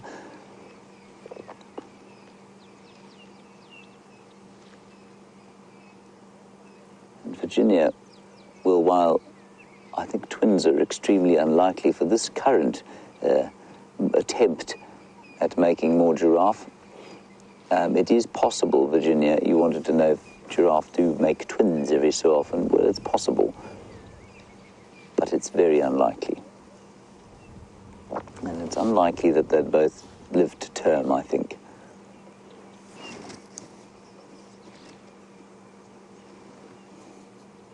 Now, giraffe do communicate with a form of infrasound, which means that they may be talking to each other in a frequency just too low for us to hear. So he could be whispering sweet infrasonic nothings into her ear. Clearly they've had an effect. Maybe she's shouting infrasonic nothings towards him, saying, get on with it, or I shall find a younger, more vigorous fellow than you. Now, we know he's old from his limp, of course, and from that huge amount of calcification on the front of his skull.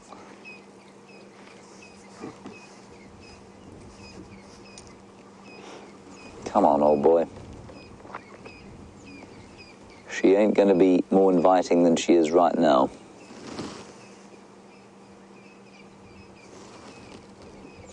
He just keeps hitting her with his chest.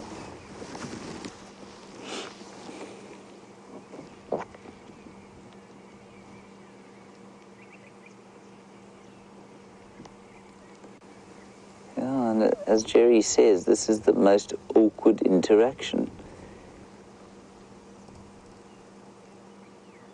Yes! And then she moves forward. Now he'll stand around again for the next week, waiting. Stand still, lady, if that's what you want. You don't want to be moving when he eventually manages to do this. Now, I'm being completely flippant at the moment. It is quite possible that this is part of the evolutionary process that has led to, you know, giraffe breeding the way they do. We know that the cats have to mate more than 100 times in order for her to conceive and have cubs. That's certainly what happens with the leopards. There may well be some physiological process here that has to take place that we don't understand yet. So he might not be quite ready. Perhaps his body is rapidly trying to produce sufficient sperm to impregnate her, and the fact that he wouldn't have that in reserve is actually quite a good idea because it's expensive to make, so there would be no point in him having it. And so maybe this interaction is a biological response where he needs this sort of time in order to produce sufficient sperm to then impregnate her, as opposed to him just being a senile old git.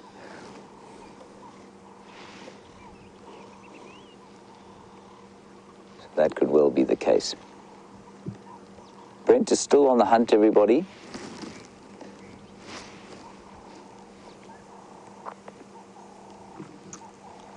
Siberia, an interesting guess from you. You have used the analogy of a male watching sport, and you say perhaps he just wants to watch the rugby and she just wants to cuddle. Siberia, from her interaction before this, I'd say cuddling is the last thing on her mind. I'd say that he may well be trying to watch the rugby, and she, of course, will be walking in front of the screen and trying to distract him. But now that he has been distracted, she keeps moving off. Very odd.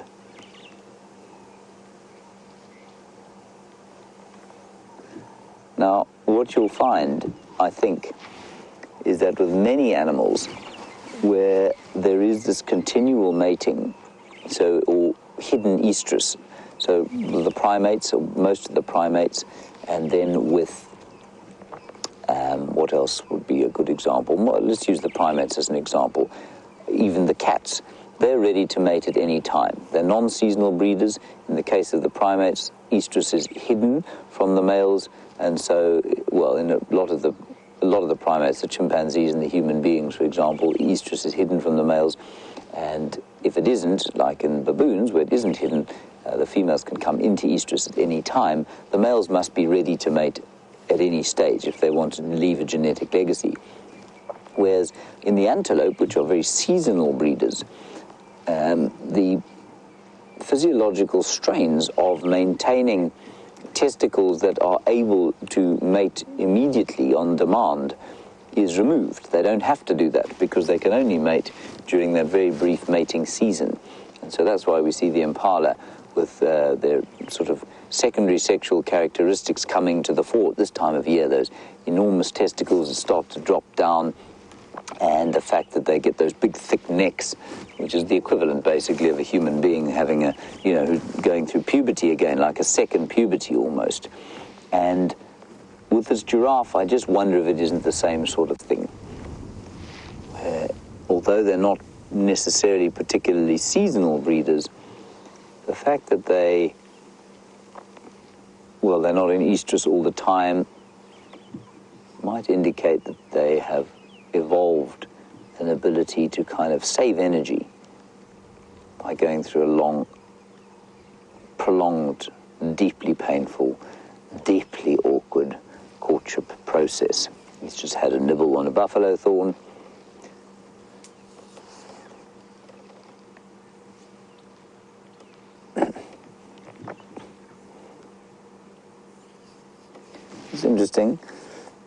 It's interesting question from our viewers, and seemingly obvious one that I didn't think of. Could his limp perhaps be affecting his ability to mount her? Could he be too sore, and so every time he kind of puts his weight on the back or hind legs there, it becomes impossible for him? It's possible, yeah. I think that that's not a bad thought, actually, except it seems to be, it wasn't a very bad limp. But maybe that's what it is. Maybe he's just embarrassed. Maybe she's the voyeur and he's not. And he's not prepared to engage in this sort of shenanigans with someone watching. I have to say, I do find it amazing that this act, if you like, look at all those oxpeckers coming in, look at the hundreds of them. The carnal act, if you like, is the most private thing that a human being can ever do, of course. But as soon as the animals do it out here, we become completely fascinated by it. I don't know, I find it slightly jarring. I'd love to know what any of you thought, why it is that it is such a completely private thing for human beings. Here we go. No, not quite. oxpeckers took off.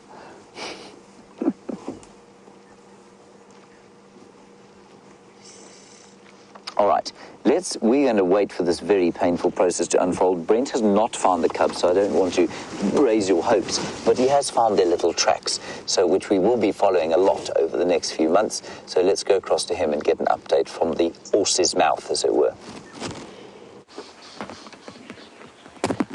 So, we've decided we're not going to put any more pressure on that area. We're just going to leave her be. We'll have another look on the sunset safari, but we decided to show you some cub tracks because this is the first cub tracks I've seen since I've been here, so very exciting. Now, the other very interesting thing is the tracks we had of her first thing this morning were coming this way. Now, those tracks are, I've driven over them unfortunately, but there's immediately another set of tracks going back. So there's 3 sets of her tracks here. Oop, and there we go. And there is a baby leopard cub track. And you can see the size of it next to my hand. And compared to Karula's, which is there, I'm just going to do that. So, oh, it's shadows. So you can see there, that's how long Karula's is. And the little leopards are about half the size. I'm still in awe. I'm still speechless that we've been lucky enough to see Karula. And strangely enough, for me, it's very fitting. The first time I ever saw Karula was probably about 100 meters from where we first saw those little cubs. In my excitement, I was trying to take a picture, but unfortunately my camera battery died, so I think I managed to snap off one before it was all over. And I'll see if we can have a look at it now. And it's just the one, oh, sorry. Where do you want me to? There we go. Walking towards mom. The only photo. So they do exist, these leopard cubs we talk about. And really exciting that she's decided to move them back onto Juma. And I'm very, very certain we're going to find her again because there is a kill somewhere in this block. Now, we're not going to go bash and crash too much through here. What I will do is I will drive a long sort of loop around just to make sure she hasn't crossed Philemon's cut line. So I'm sure there's lots of questions, and I will do my best to try and answer as many of those questions as possible. But I just want to say a big high five to everyone out there, and Jandre, you're allowed as well. But finally, so since that first sighting when they were literally hours old, now to just over 2 months old, absolutely incredible.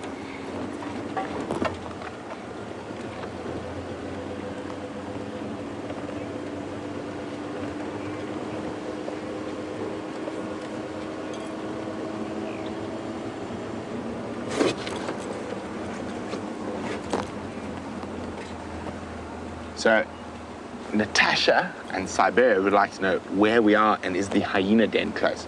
Well, where we are is a state secret. I shall not be revealing such details today, but I can guarantee you that the hyena den is not close, but only playing. We are between, they went into the area between Shabam Road and Philemon's cut line, but to the southeast of Zoe's.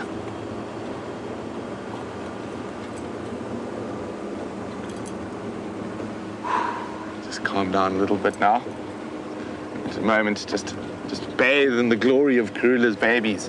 They were so adorable. Now, they haven't spent too much time with vehicles, and you can see that immediately by their reaction as we came around the corner. Now, this will change, but we are, for the first little bit, going to have to be very sensitive and very careful around them. But there is almost nothing cuter than a leopard cub. I know James will disagree. He thinks lion cubs are cuter. But I think I'm going to go with leopard winning the cat battle of cuteness.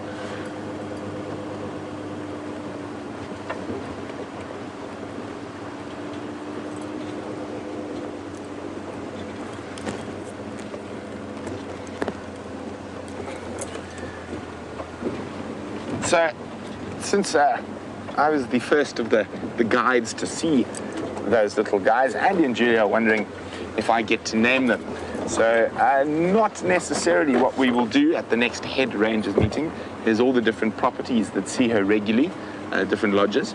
We will all put in 2 names and we'll discuss 2 names per individual, and then we will discuss and decide what are the best names for them at that meeting, and the decision will be made there. At least VM doesn't get any naming rights. Because VM wants to call the next leopard cub we find, what is it? Demon Slayer and Dark Shadow. That's what he wants to call the next set of cubs, but I think we're probably going to go with the Shangaan name.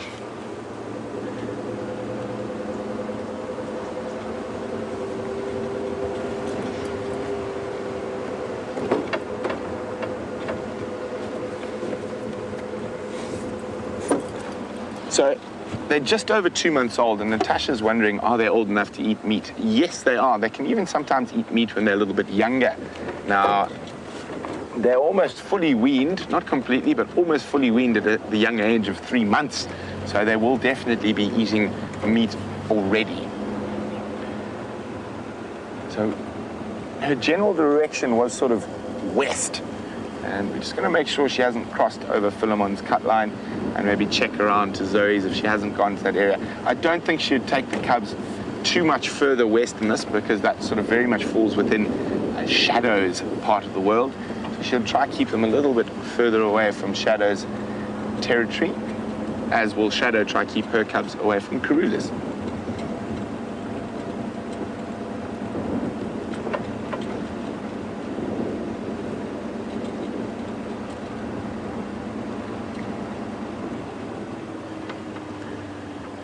So I mentioned earlier we won't view the cubs without Karula being present till they're a bit older, and Mohammed would like to know why. Well, Mohammed, they're not as relaxed when their mother's not there, and we don't want to give any negative connotations with game viewing vehicles to those cubs. So the cubs are always going to be more relaxed while mom's there, and until they're old enough and relaxed enough that we feel it's fine to view them without mom. If we find them without mom, we'll have a quick view and then we'll move out. It's more for the babies than anything else, just to get them really nice and habituated to the vehicles. And that's always going to be better when mom's around.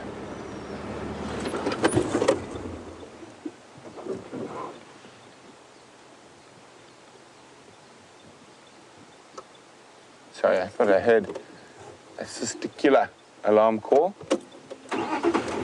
Little bird, but quite often... Oh, and quickly across to the amorous giraffes. They've come closer and closer, everyone, and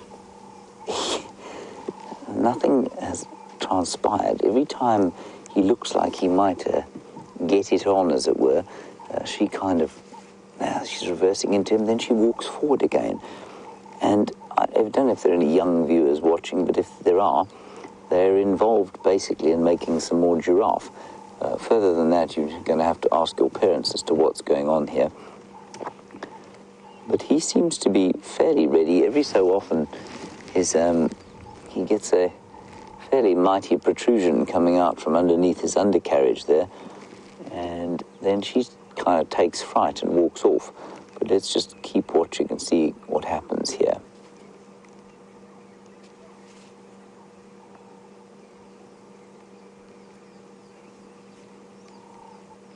I mean, he's definitely reacting to her, and I think she's definitely an estrus, and he is, I mean, he's having a tremendous physiological response to her. He's not actually just hitting her with his chest there. He's actually having a convulsion every so often. You can see the mighty protrusion that has emerged, and you can see now that he's having a convulsion every so often. It's not it's not that he's butting her.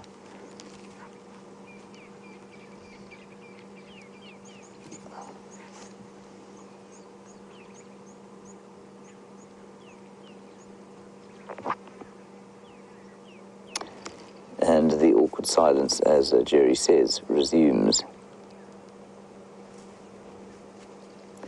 The other interesting thing is that his penis has got a hook on it, which you can't really see from this angle, but it goes around. I don't want to move again. I kind of want to stay right where we are. It sort of hooks away to the right-hand side, and she keeps kind of turning to the side, and I wonder if there's in some way and that's how they mate.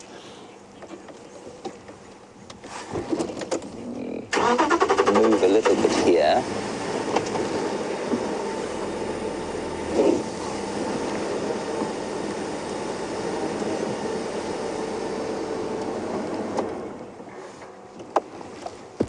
And now it's back in again.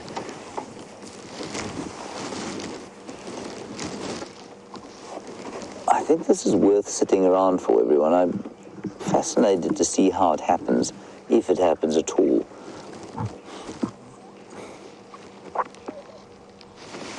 And there it comes again.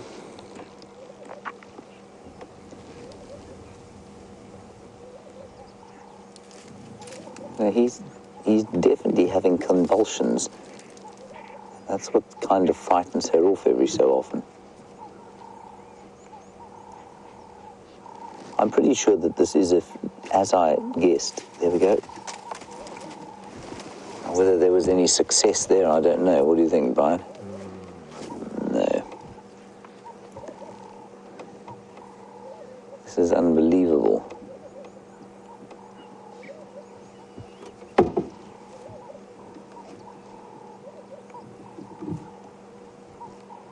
And back in it goes. So I think I think he's basically preparing. I think his physiology is helping him to prepare. She's ready. Well, is she? And every time he tries to mount her, she runs forward. The other slightly odd thing to me is that she is got very swollen teats. And I don't know if that's a function of estrus or if it is a function of the fact that, I don't know, perhaps she's still lactating from a previous youngster.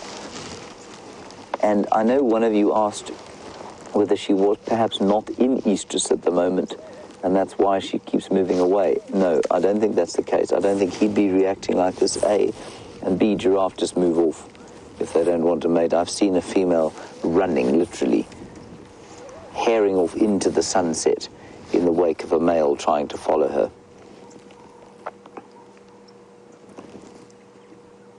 He seems to me like there we go, he's getting more and more kind of, I mean, that's the third time he's done it now in the last 10 minutes or so.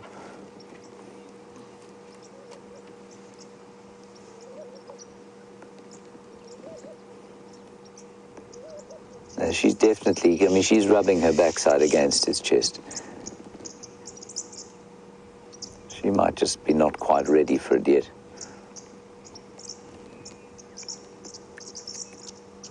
But there, look at that. She really is. Here we go. Come on.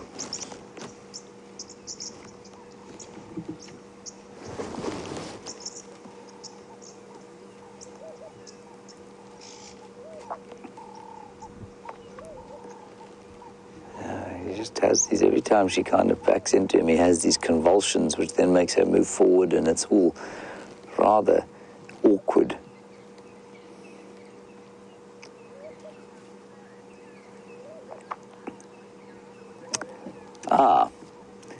There we go. Thank you, Sharon. That's a wonderful comment from you.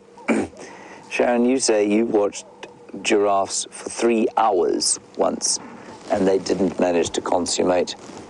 Well, we've been with them almost 3 hours now. Not us, but, I mean, through the course of the game drive. We've been with them for almost 3 hours. And there, I don't know, Brian, if you can get the picture of that hook there on his penis. It really has got a very hard hook off to the starboard side there. Quite bizarre. What that dangly bit on the end of it is for, I couldn't begin to tell you.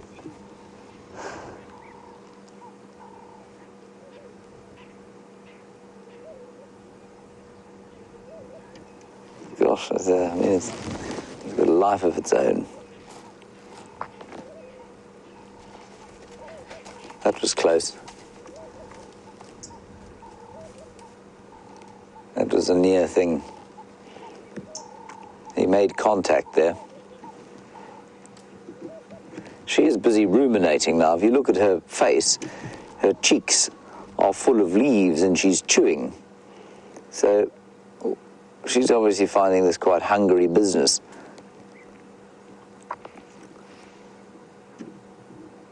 And one does wonder what the evolutionary function of this deeply prolonged state of courtship is, because, of course, it does come with a cost.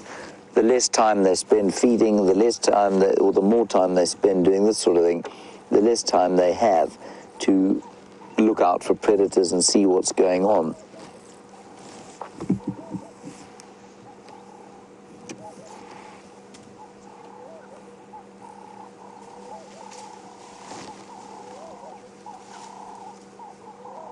And like I say, she would definitely just move away if she wasn't interested.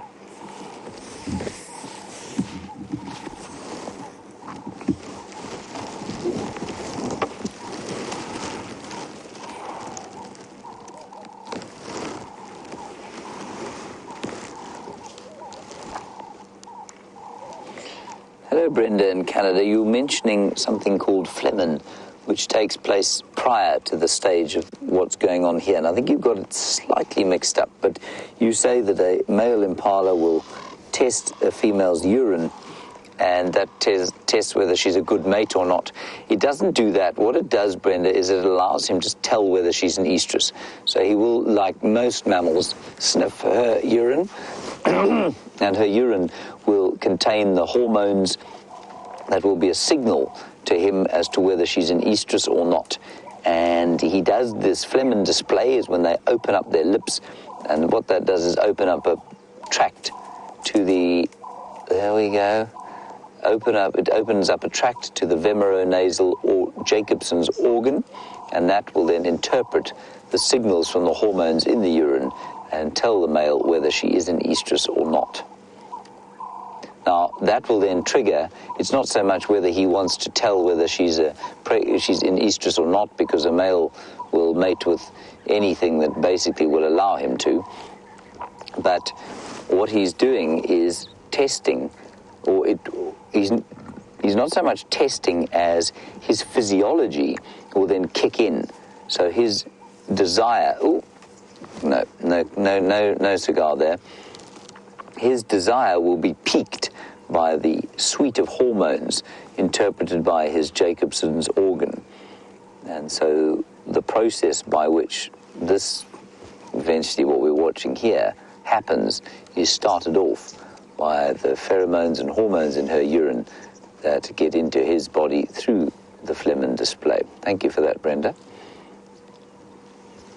And meanwhile, the Earth continues revolving.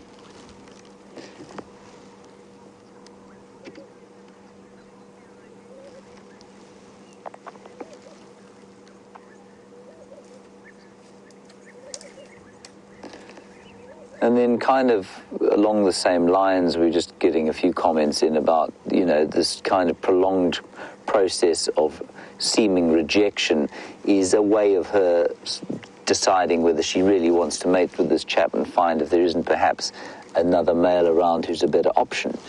Again, I think once it's got to this stage, she's made that decision already. Once, certainly, absolutely, males will fight over estrus females, and that will help her to decide who it is that she's going to mate with. But once it's got to this stage where she's actually backing into him and allowing him to mount her every so often, she's not selecting anymore. She's made her selection. That's not to say we're a bigger male to come around here and fight him off, that she wouldn't then mate with him. And what you might find is that this is a kind of proto-estrus, where she's not quite ready. Let's head back across to Brent, just get an update from him, and I'll keep you posted here. So, as another Saturday Cataday appears, what a wonderful, wonderful morning. Oh, here you go, Jean-Andre, something for you to do. make yourself useful. And that is, I'm pretty sure, one of the vultures that we saw earlier this morning flying from that area as it gets warm, looking for a nice thermal or a nice carcass somewhere. You can see how he's going to start turning now, looking for that warm air rising.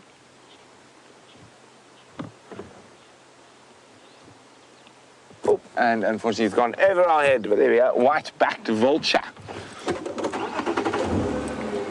So I'm pretty certain Karula has got a kill in that area.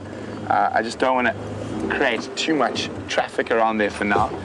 What we're probably going to do is we'll go out after drive and take a walk, a very slow walk. And once we've established where that kill is, we'll be able to get a vehicle in there. For now, it will still be a one-vehicle sighting. What has Jean-Andre spotted?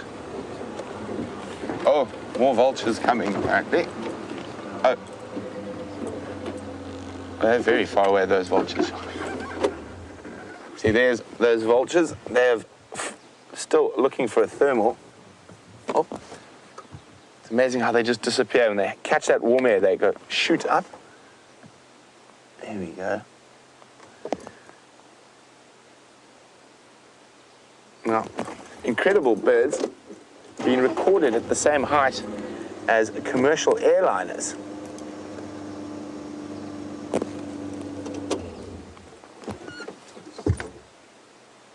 Oh, no, that thermal obviously didn't work, and you can see how it's dropping. So being so big and heavy, they don't like to flap too much. It takes a lot of energy. That's why they ride those thermals up. Very similar principle if anyone's ever been in a glider.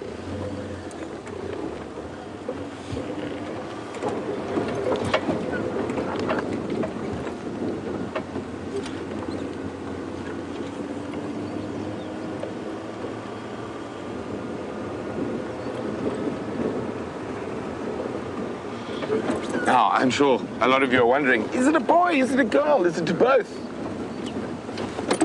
And that view we had today wasn't the best, very difficult. Hello, monkeys.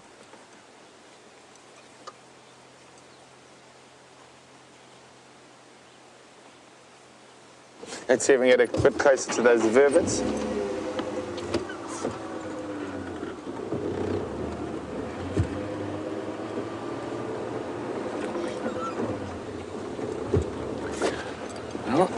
Hello, Rosanna from the land of the long white cloud. Rosanna is wondering, how do animals communicate with their young, based on what I was talking about chuffing with Karula?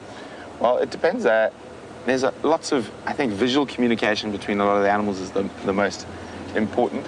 But with the cats and their young, lions will do quite a lot of low, not meowing, but low calling, sort of, or ow, ow.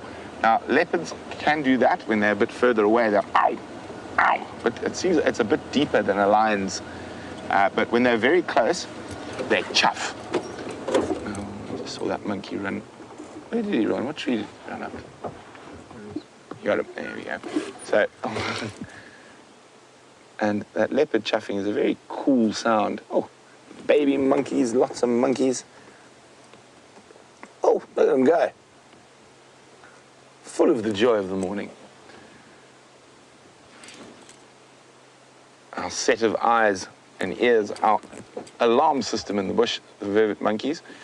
You see those two playing, jumping on each other there? There we go. Let me sit on you. No, I'm out of here. What is that one doing?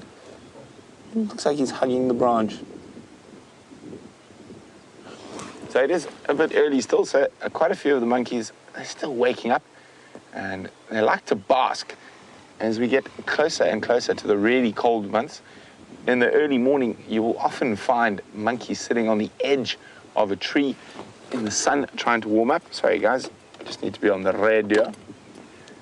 Standing by.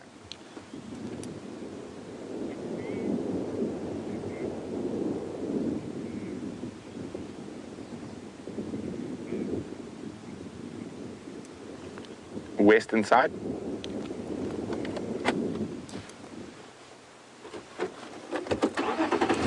Let's just try it. Oh, he's finished now. But they are absolutely fascinating. Primates display so many interesting behavioral traits. I'm just trying to see if we can get a better view of them.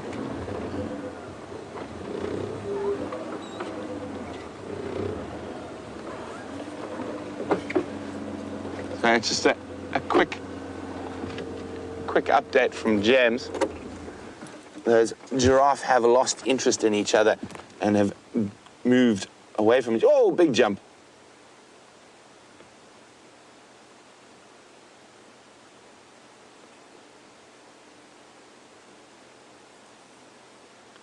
Now, these guys are absolutely, it's amazing how agile they are. And they trust their agility from a very young age.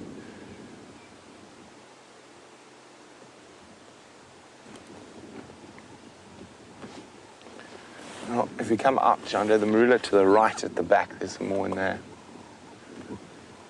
There we go. Definitely one of my favorite animals to spend time with. You got him? Right in the middle of your shot. You do have him. Yeah. So they do eat leaves. They also are very much omnivores. They will take flesh. They will eat birds, baby birds, eggs, but mostly leaves and fruit and insects. And incredibly adaptable. And one of the few animals that adapts very well to human habitation and become expert scavengers. There you go. Oh, they've all decided to move off behind the branches, and that's so we'll do the same.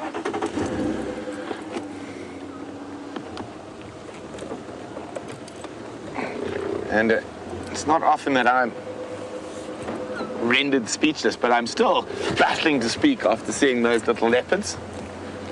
And I'm really looking forward to spending more time with them. Well, these are not amorous giraffe, but there seem some more giraffes.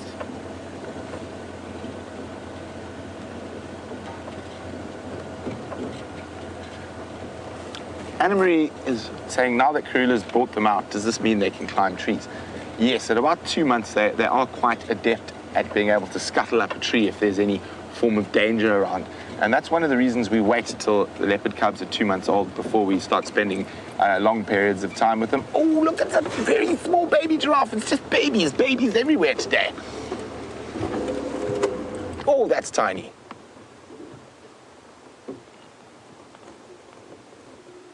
Look at that.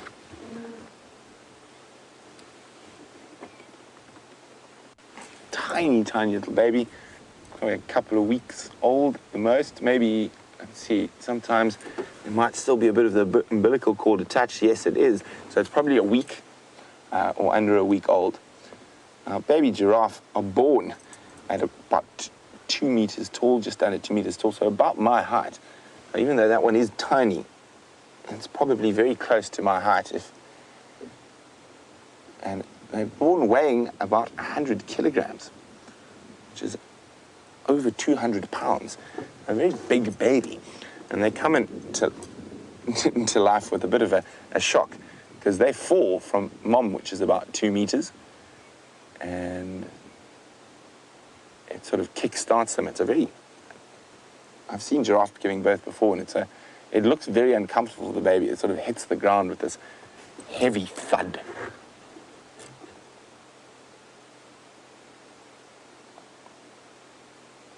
And mom's eating a buffalo thorn.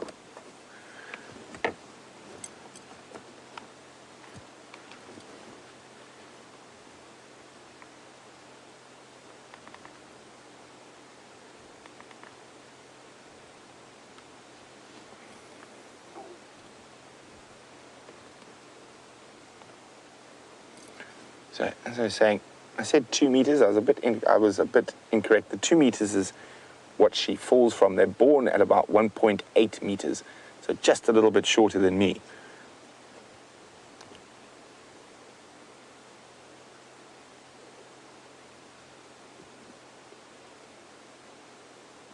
I'm trying to wait for them to get a little bit more relaxed before I move a bit closer. So The mom is seeming nice and relaxed, but baby probably hasn't seen too many game drive vehicles yet. So again, with anything, let the car run for a few seconds, let them get used to the noise. Don't start and immediately move. Let me just inch closer.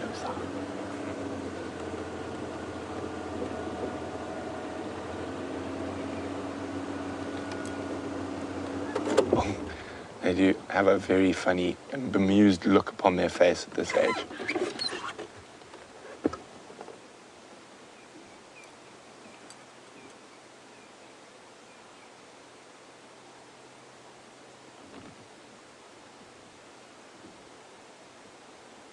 You can see those very fluffy little ossicones. I can't see whether it's a male or female baby just yet, but you can see very, very fluffy and very sweet.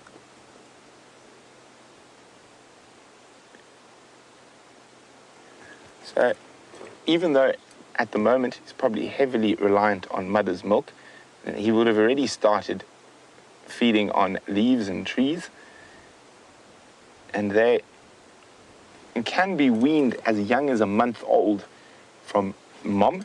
Now, giraffe have quite an interesting little way of breeding or of raising their young. You do get calving herds or sort of nursery herds, where multiple babies will be left with a single mother while the others move off to feed and drink and whatnot, and all those babies will be able to access that single animal that is theirs milk, even if it isn't their direct mother. And we don't really see that type of behavior here. So it's not the greatest giraffe country in the world, not enough acacia shells. But in areas where you do get big groups of giraffe, I think the biggest I've seen is over 40. Oh, here comes the little one again. It's getting a little more curious. Look at that, in tandem.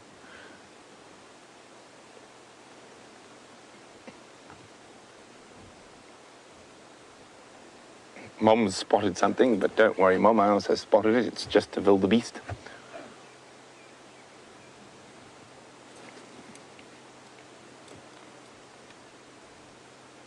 Now, giraffe are very, very good mothers, and they will actually stand over a baby and kick out at a predator like a lion or hyenas that try and grab the baby. And at this age, those are the two main predators for a baby giraffe. Lions really like baby giraffe, and if there's a group of hyenas, they'll see this as a very possible target.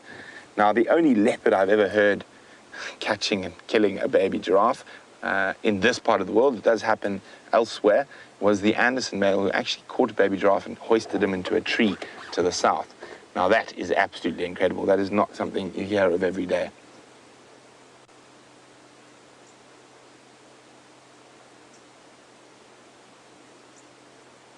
Now, out of all the little fluffy toys you get of the wild animals here, I think the baby giraffe looks most like the real deal.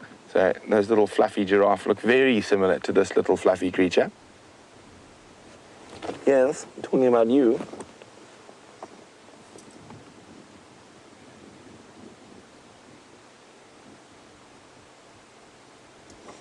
A perfect miniature version of the adult.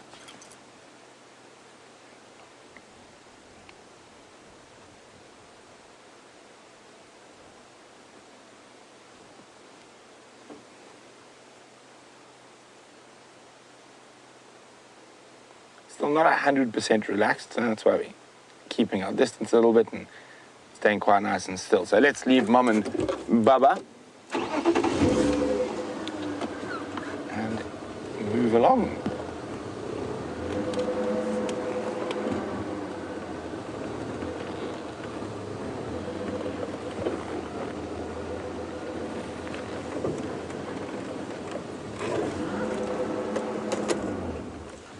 So this is just, as it's got warmer, I did say we're going to look for some butterflies.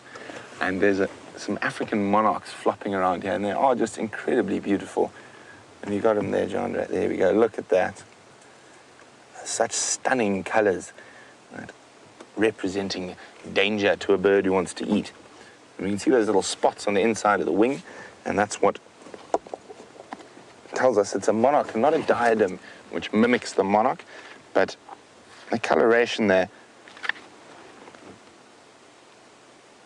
is so stunning. And on the diadems, it's a little bit less obvious.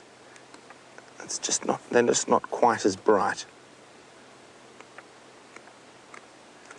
And with all the excitement with the leopard cub this morning, I forgot to try find that butterfly we saw on yesterday's sunset safari. I will double check now. But oh, look at the mom and baby giraffe are heading out into the open. So we'll stay with them a bit longer. I'll let you look at them while I try to find that butterfly from yesterday's sunset safari.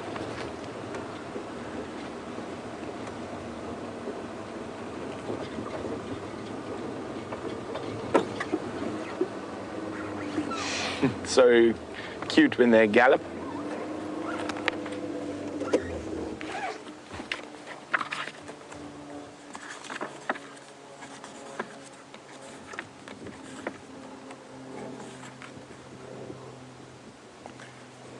So, hi, Sibasiso from Hubman's Kraal, just outside Pretoria. Now, Sibasiso is saying last year he heard that a white giraffe was born in Tanzania due to leucism, and was wondering if I can shed some light on that, about that condition. Well, Sibasiso, leucism is the lack of the color pigmentation melanin. So when you have an over sort of, well, what's the right word I'm looking for? A dominant sort of over use of leucism, not leucism, the melanin color, you get menelistic, which is black. So leucism is the opposite of that, so it's the lack of that black color hormone. So that is what happens there. It's more common in birds, but we do see certain leucistic animals occasionally. Have we seen one here? I can't remember. The most common leucistic animal I've seen in this part of the world is actually a bronze-winged courser.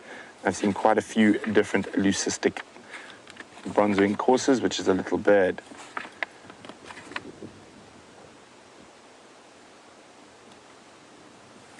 Okay, we have found the Latin name for that butterfly. Now I'm just going to try to find the common name. One must remember it might not have a common name.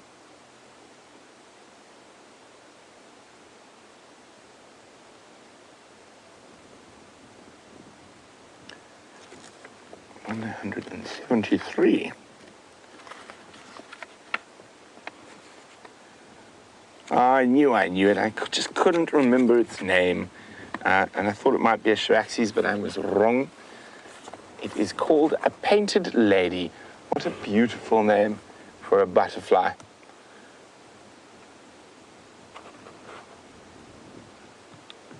So that is the butterfly species I couldn't identify.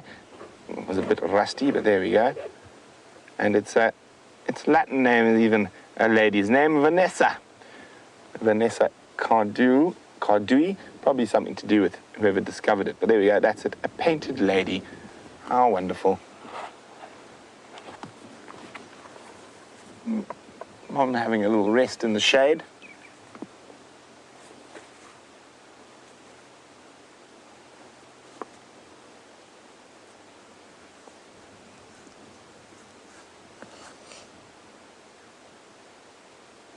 So, Jen is wondering, is that mother giraffe's hip looks quite prominent to her? Could that be from that very dry section we had? I don't think so, Jen. I think she looks in pretty good nick to me. And I think it's just the angle she's standing at the moment. Oh, look there, she's grooming and licking the baby very briefly.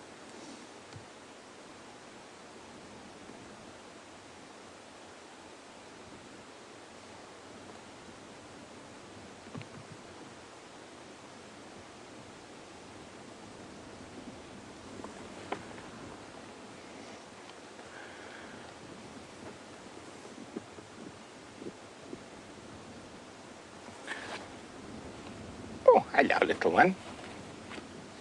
Well, it's definitely been a morning of babies baby giraffe, baby leopards, baby monkey, and the attempt at making babies by a giraffe as well. Very unsuccessful so far.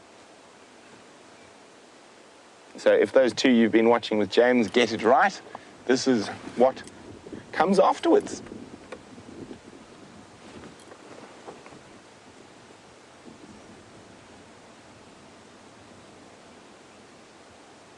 Ooh, having a drink. No. Mom is not ready. So Kat, who's in Tampa in sunny Florida, says Karula's cubs on the Sunrise Drive and Cheetah Plains for the first time on the Sunset Drive. Wow, WildEarth, you really spoil us. Well, we do try, Kat, to give you the most all-encompassing safari experience we can, and we really do appreciate having all you guys there and your comments and feedback. I'm still literally buzzing on a high from seeing Karula's cubs for the second time. So last time I saw them, they were like little sausages, so they've definitely grown, but it has been splendid, and hopefully we'll be able to find Karula's and her cubs again on the sunset. And as well as the most exciting news, apart from Karula, of course, I think that's more exciting, but we will be traversing Cheetah Plains from tonight. So very exciting. So we're going to say goodbye. I'm still stumbling over words because of those little bundles of cuteness. But let's go see James so he can also say adieu.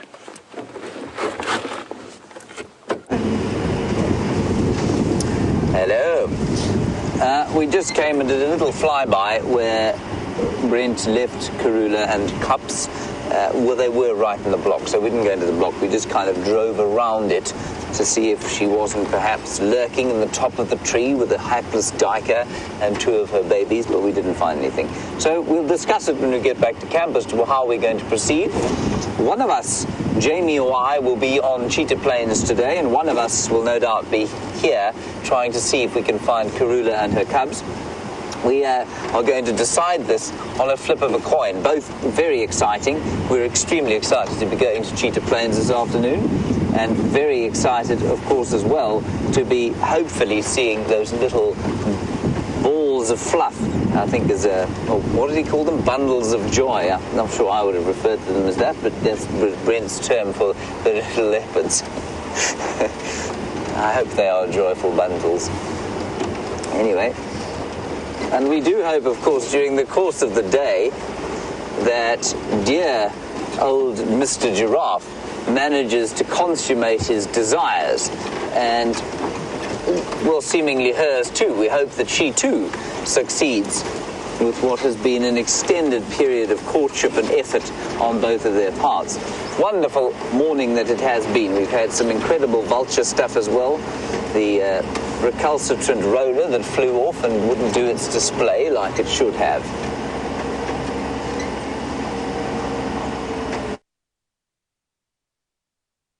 It's broken. I think it's going to be a nice warm afternoon. So that's good news. We will see you, of course, later this afternoon. Thank you to all of you for your questions and comments during the course of the morning. It is always wonderful chatting to you. Aqua, some good ones from you. I think Grant, yours are, and Dovian or someone like that asked about some wonderful stuff about evolution. Big thanks to the final control to Brian on camera, and we'll see you this afternoon. Bye-bye.